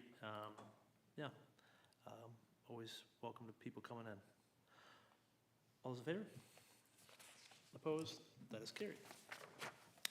And now moving on to the next clerk's report, C-01525, BIA Board Appointments, and right over to the clerk. Thank you. you. Thank you very much. So this report presents 3 applications for appointment to Ingersoll's BIA Board of Management, which currently has 3 vacancies. The proposed appointments follow Council's March directive to bring forward applications for BIA vacancies for timely approval. So all 3 applicants are members of the improvement area, and staff consider their appointments to be suitable and aligned with the Municipal Act. If approved, staff will bring forward an amendment to the BIA Board appointment bylaw at a subsequent meeting. However, we are of the opinion that these appointments would come into effect upon the 3rd and final reading of the confirmatory bylaw this evening. Questions of the report? Seeing none, Councillor Hudson. Thank you. Through you, moved by myself, seconded by Councillor Hughes, that the Council of the Corporation of the Town of Ingersoll receives staff report C-015-25 as information, and that Council approve the appointment of the following individuals to the Ingersoll BIA Board of Management: Daniel Dustin, Maurice Van Egnum, and Andrew Perdome, and further that these appointments be formalized by the bylaw at the next regular council meeting. Thank you very much. Discussion? Just want to say thank you to putting their name forward. I think we all mostly know these folks in the downtown, and yeah, I think they'll be great to be able to give their input there. Obviously, Daniel is a firestorm of energy. He's done amazing things with PBs and his whole empire as it grows. Maurice, speaking of empires, having that input from that sort of level of knowledge is fantastic. And Andrew is owner of Brooks & Co. with his wife, and so they have, yeah, it's great to have that new look as they've come to town. Oh, there's been a year already, hard to believe. And so they're, yeah, Andrew and Maurice were out at the last meeting to observe, and yeah, I think they're excited, so happy to see a full slate of people there. So, any further discussion? All's in favor? Opposed? That is carried. And we'll move on from clerks, and we'll go to Treasury. Town of Ingersoll expense policy. Ms. Graves. I'm going to turn this one directly over to Arena, and yes, thank you, Michael. The town currently doesn't have a formal comprehensive expense policy.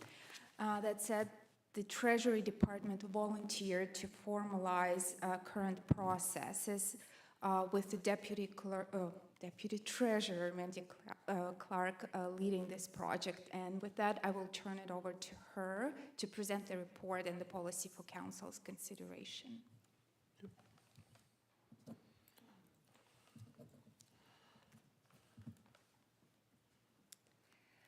Good evening. So this report is before council because staff are recommending to implement expense policy for staff and council members. The policy is intended to streamline the reimbursement process and provide clear guidelines for staff and council when submitting expenses.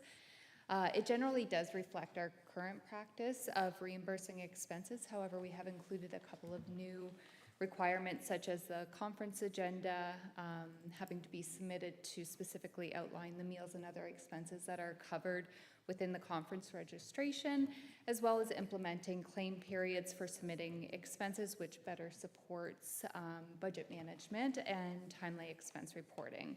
So the policy is attached to the report, and I'm happy to answer any questions you may have. Thank you. Questions of the report from council? Seeing none, Councillor Hughes, please.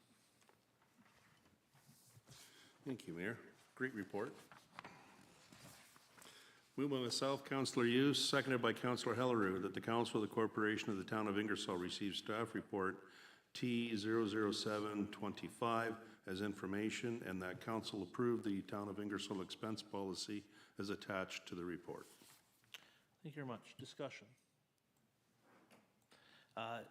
I'll just put in, again, it's good that we have a policy.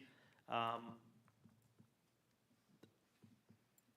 certainly supportive of this going forward because we can review it and see how it works. It's you know, we haven't had one before. You have to implement something and see if there's any things that work and don't work. And I guess those comments come from, there's some areas in reading this that could be,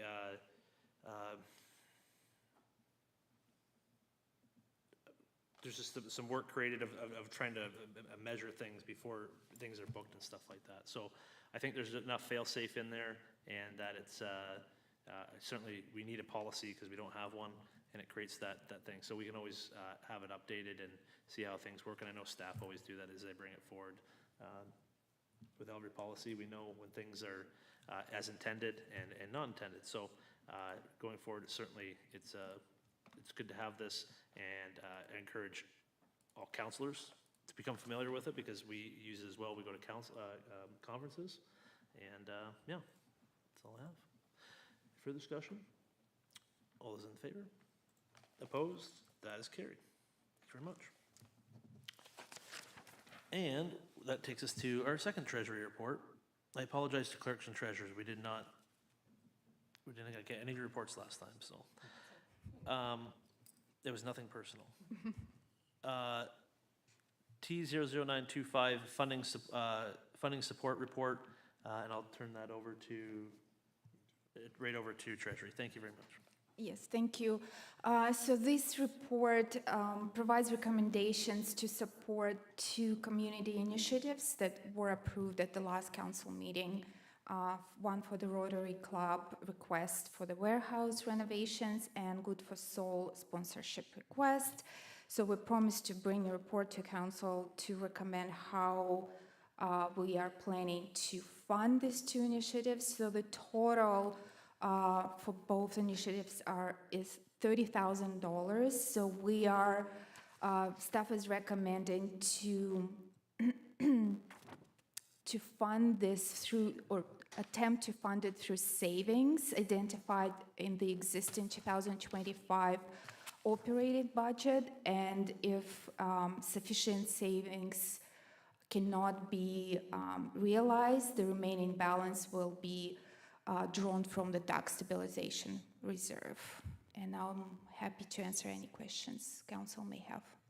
Councillor Haliru, please. Thank you, to Irina. I was definitely really torn between wanting the services to get funding and knowing that we really didn't have spare money just sitting there to use.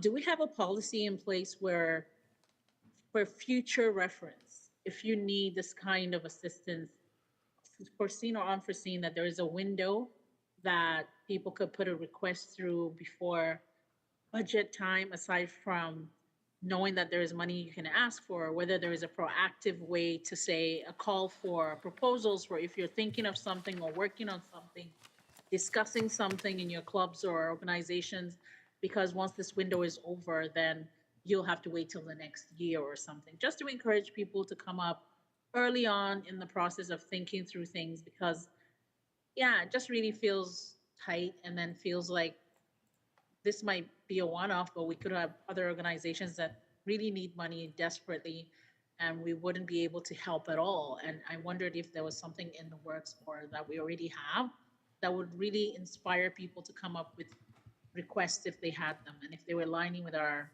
values in Ingersoll. So just to speak to that, we do have our normal community grants program, and certainly that's, it's always been difficult because, again, we talk about communication and trying to get that out there. There's things that come up during the year that, so council is always available. People are allowed to make requests. We certainly want to steer them towards that process to try to make sure that it is aligns with that, so we can plan for it. That's the normal process. I think being on council, you see that we're trying to get that minimized more and more, but there's always been things that come forward. And it's always difficult because, like you say, there is good things that need funded, and that's, I guess, why we're here, to be able to make that decision when asked for it, for yes or no. But certainly, I know I've been trying to work with different groups and stuff too, to try to make sure they know, so we have that process to make sure it happens. And so, follow up to that. If we have to dig into the tax reserve, what implication is that on anything? I'll turn that to the treasurer. Well, we have established this tax stabilization reserve for instances like this, so it doesn't impact our current operating budgets. It will be just drawn by whatever amount is needed, will be depleted by that amount. Thank you. Any further questions of the report? Seeing none, Councillor Haliru, I'll read the resolution because, and then I'll ask if you want to move that. The council direct staff to allocate the appropriate $30,000 in funding through savings identified within the existing 2025 operating budget, and that should sufficient savings not be realized, the remaining balance be drawn from the tax stabilization reserve. Is that something you'd be willing to do? Yes. Okay, and Yeah. Councillor Van Kootenbosens? Just one further question. I know we have the next report, sorry, for correspondence resolution, there's a request. It says to come from the council's marketing promotion. There's enough funds to cover that there, or are we looking at doing something similar in that case? Unfortunately, not enough funds in council. Sorry, for what request are you referring to? So it's the hospitals, the $1,800 Oh, the request. $1,800 is part of the budget. Okay, perfect. Yeah. Excellent. So I just want to make sure we didn't need to. Okay, perfect. Further discussion? All's in favor? Opposed? That's carried. Thank you very much. And now we'll move to correspondence and resolutions. And the hospital, Alexandra Hospital, does have a sponsorship request. Does anybody have any questions on that before I ask for resolution? Pretty straightforward. Councillor Van Kootenbosens. Thank you, Mr. Mayor. Moved by myself, seconded by Deputy Mayor Wilson, that the Council of the Corporation of the Town of Ingersoll receive the correspondence from the Alexandra Hospital Foundation as information, and that Council approve the Ingersoll Alexandra Hospital Foundation sponsorship request of $1,800 for the fundraising event to be drawn from Council's marketing and promotions budget. Very much discussion on that. One thing I would say is that the problem with the community grants process is that it's community grants, but there's things in the community that get asked to be sponsored, like an event such as this. And I believe this in the past had gone through staff's budget, because we have sponsored this in the past. No, we've participated in their sponsorships events. Yes, we have sponsored this before and was always part of the council budget. Okay, no, that's perfect. That's perfect. But yeah, so to me, there's a difference between sponsorship versus community grants sometimes, depending on what it is. But yeah, there's, again, that communication with different organizations, because I don't know if it's 100% the responsibility to know what we're doing or our goals, but if we can communicate that out there, hey, we want to support you, but the easiest way to do that is through a budget process, so we can allocate enough money to those things to cover what we're expected to see at that time. Because if we don't know, it's hard to know, right? So, any further discussion? All's in favor? Opposed? That is carried. And that takes us down to number 10, which is the petition that was part of the planning application. That information was included with the planning as input to the planning report, or will be, correct? It was, yes. And then there were additional signatures, but it's separated under our procedure bylaw, so petitions are considered separately, so we just Okay. included it on the agenda. So let's just have the petition come forward. Okay, Deputy Mayor Wilson, please. Moved by myself, seconded by Councillor Bowman, that the Council of the Corporation of the Town of Ingersoll receive the petition regarding planning application OP 25-03-6 and ZN 6-25-01 as information. Thank you very much. Discussion? Councillor Van Kootenbosens. Thank you, Mr. Mayor. The questions that have been put forward in this petition, I'm assuming they are all being forwarded to the county planner, and the answers to all those questions would be supplied back to the people that are on the petition, or will they come to council as well? just so, because I know the timing of this was submitted well in advance of the meeting, and so Heather St. Clair, the town's planner, has this, and she has responded to all of those, and it should be reflected in her report that she brings back. She is well aware of those questions, yeah. So this is the technicality of receiving that petition at council. Further discussion? All those in favor? Opposed? That's carried. Thank you. Takes us down to notice of motion. Councillor Haliru, do you have a copy of your notice of motion there, or would you like me to read that out? I have it in front of me. Okay.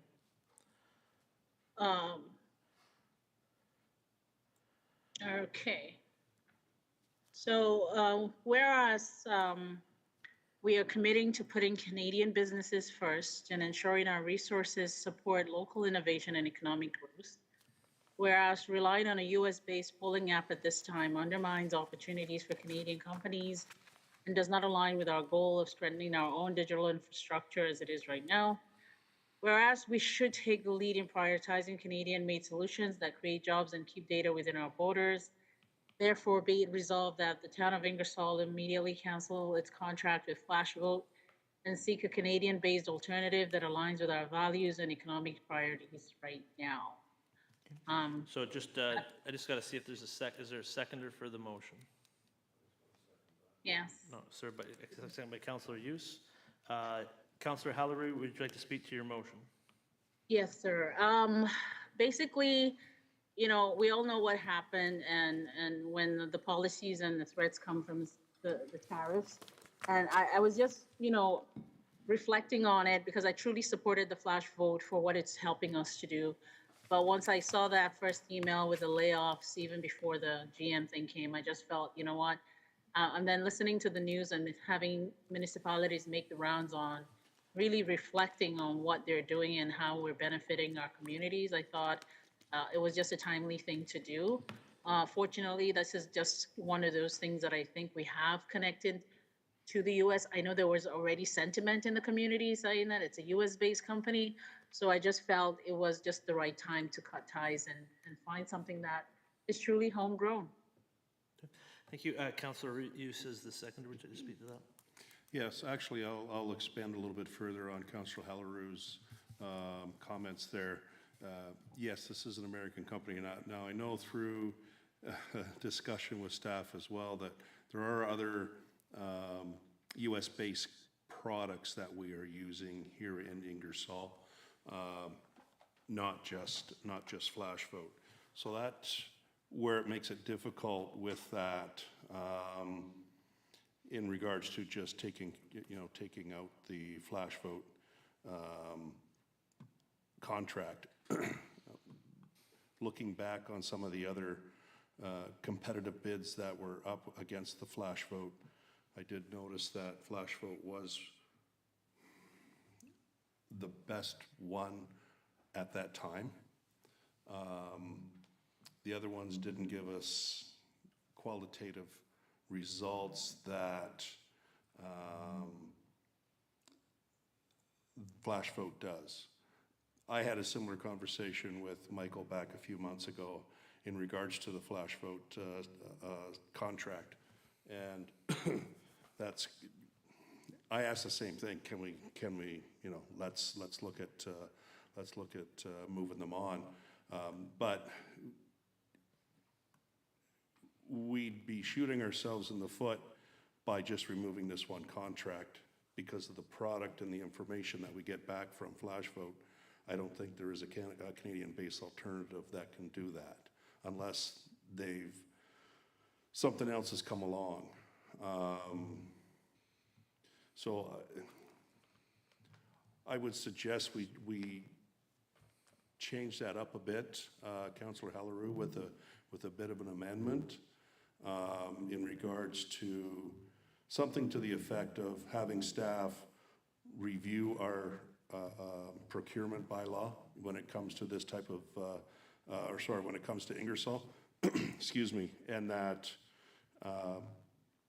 we weight heavier with Canadian-made products over American-made products, because tonight's a perfect example.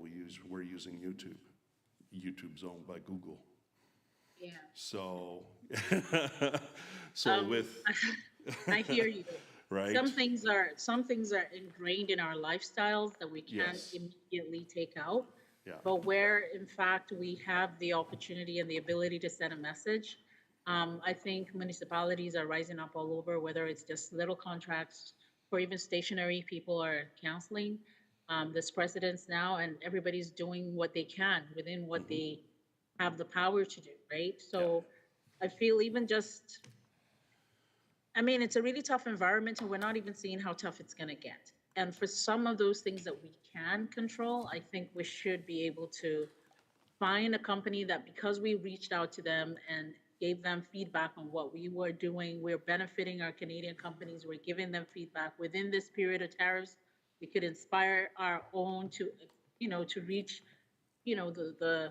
the value of what we want. Because I take it very personally, like a few people have lost their jobs because of some, contract ending from the States, because I think it's just a really difficult time. We can't take off Microsoft, we can't take off Google, we can't take off YouTube, but these companies have grown beyond what we have capacity. But whatever we have the powers to do, and the fact that we already have the sentiment, I think as a small municipality, having that little contract and making that statement will actually go a longer way in helping us be a small part of a bigger ocean, because a lot of municipalities are doing that right now. So I would just hate to feel like, because we don't want to rock the boat, that we continue to send about $12,000, which is a lot of money that somebody's not getting here to the States. I just really felt passionate about us making this move as a community, so that we are at least doing our little part in fighting the tariff. Councillor Van Kooten-Boston, please. And I'm sorry to put staff on the spot for this, but I would like to know if there is a cancellation policy and what that cost would be to the municipality if we cancel something like this on the spot. We do have a cancellation policy. I don't know the specific amount, if there'd be a cost. I think it's just a notification, so it'd probably be prorated for the year. Not a significant cost, but I do want to caution that pulling one company out is difficult. I know there is an American president that seems to be ignoring the agreements and things that he has in place. And maybe he can do that and get away with that, but it's not my suggestion that we just break the agreements that we have.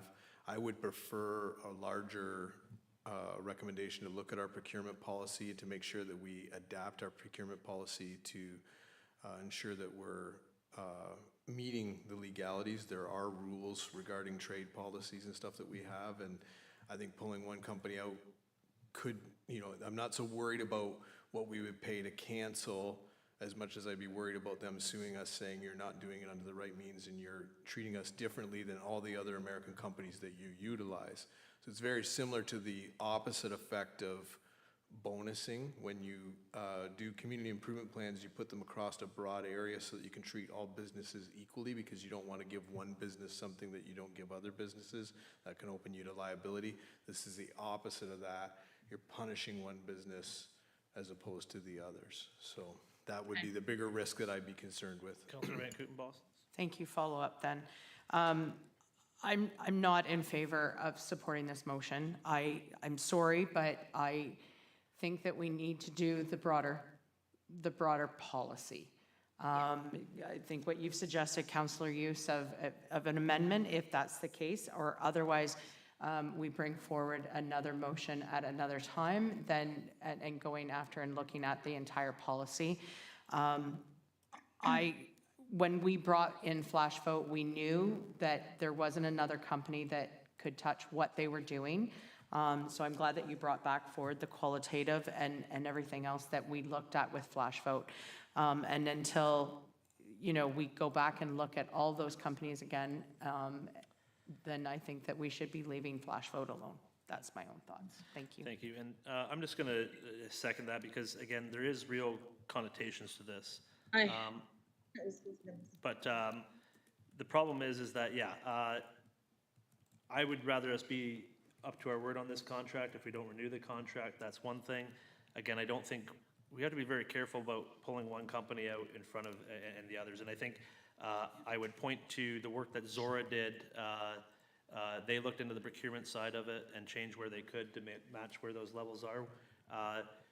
We don't get the same kind of latitude as, say, the province or the federal government does when it comes to these sort of things, because we don't get to say this doesn't apply to us. And so I don't want to open up the municipality to that. I'll be honest, I don't want to create an us versus them either. And I think, you know, we have businesses here, and I'm going to single out Dot Foods for the great thing, is that is an American firm. Over 50% of the products in their warehouse are Canadian. They employ Canadian. It gets very tricky to say what's Canadian and what's not. And I think that living up to what we said we were going to do, we can go in a different direction. But I certainly support the looking at the broader thing to making sure our policies align as much as possible with that procurement. I know that Tempster realigned theirs to make sure that they were in the areas where they could. And they did some research that we can probably build off. I've shared that report with Michael prior, so I wouldn't support this, but I would support one where we look at our procurement process at a general to make sure that, you know, I agree with the context that we want to give Canadian business. I think we can go further and maybe make it even stronger. Councillor Haliru, please. Thank you so much. I actually want to thank Christy for asking that question, because I wasn't thinking about it as something that we just pull the plug right now, maybe in our renewal, but I like that the question gave rise to Michael's explanation. And I would say I agree with the motion that Rick has just modified. So I guess we can go with that, because I do agree with all of you. It was just something that I thought we needed to really discuss, and moving forward, you should have a policy about it. Okay.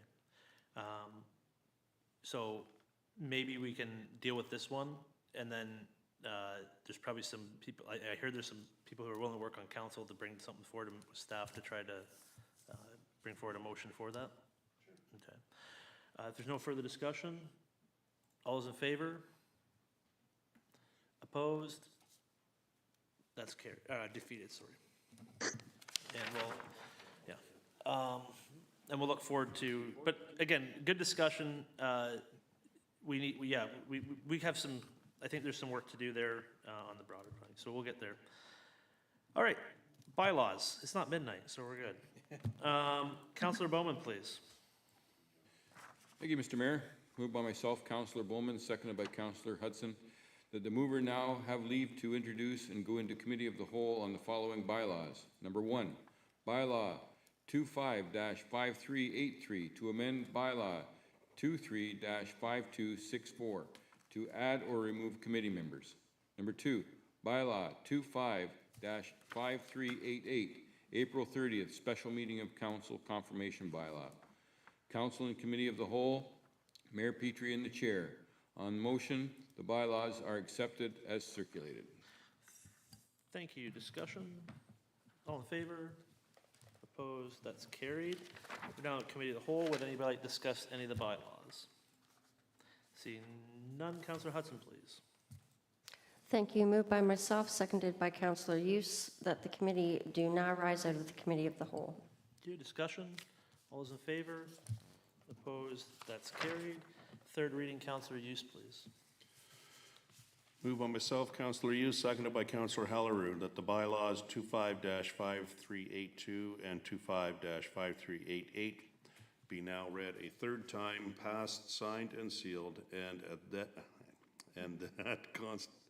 that this constitutes the third reading of the bylaws. Are you sure? Nope. All in favor? Opposed? That's carried. Councillor Haliru, that the Council of the Corporation Town of Ingersoll adjourns the April 30th, 2025 special meeting of council at, what time do you have there? 8:28. 8:28. Perfect, you're good to move that, and Councillor Van Kutenbossen second. Just on just before I call the vote there, because we're still in meeting, I just want to, I put out a statement about strong mayor powers, which come in effect tomorrow, and that I was going to delegate everything back. I've worked, discussions with the clerk to make that happen, and that will be happening. Those things are being prepared. So I will certainly, council will be notified as soon as that happens. And I got thanks to the clerks again, because they have to create all this infrastructure around strong mayors to deal with all these different scenarios, and that there will be more stuff going forward, but again, it stays the exact same. I thought tonight was a great example of why we need everybody at the table, making those decisions, and that's the way it's gonna continue to go, and yeah. And I'm sorry to interrupt, but before we go out of meeting, can you also mention about the boil water advisory? Yeah, well, there is a boil water advisory for the town of Ingersoll. That we do know that the health unit has done that due to some testing issues, and so make sure you share that information. That's the most important thing, that people are aware of it, and that pay attention to the county website, and they'll be able to notify you when that's canceled. And then as long as everything goes, it's just time frames to be able to make sure that it is safe. This is a fail-safe that works. It's a positive to our system that regardless of what it is, there's fail-safes in there to make sure people's drinking water is safe. But the best thing we can do as citizens is make sure we can share that information. So appreciate that. Anything else? All in favor? Opposed? That's carried.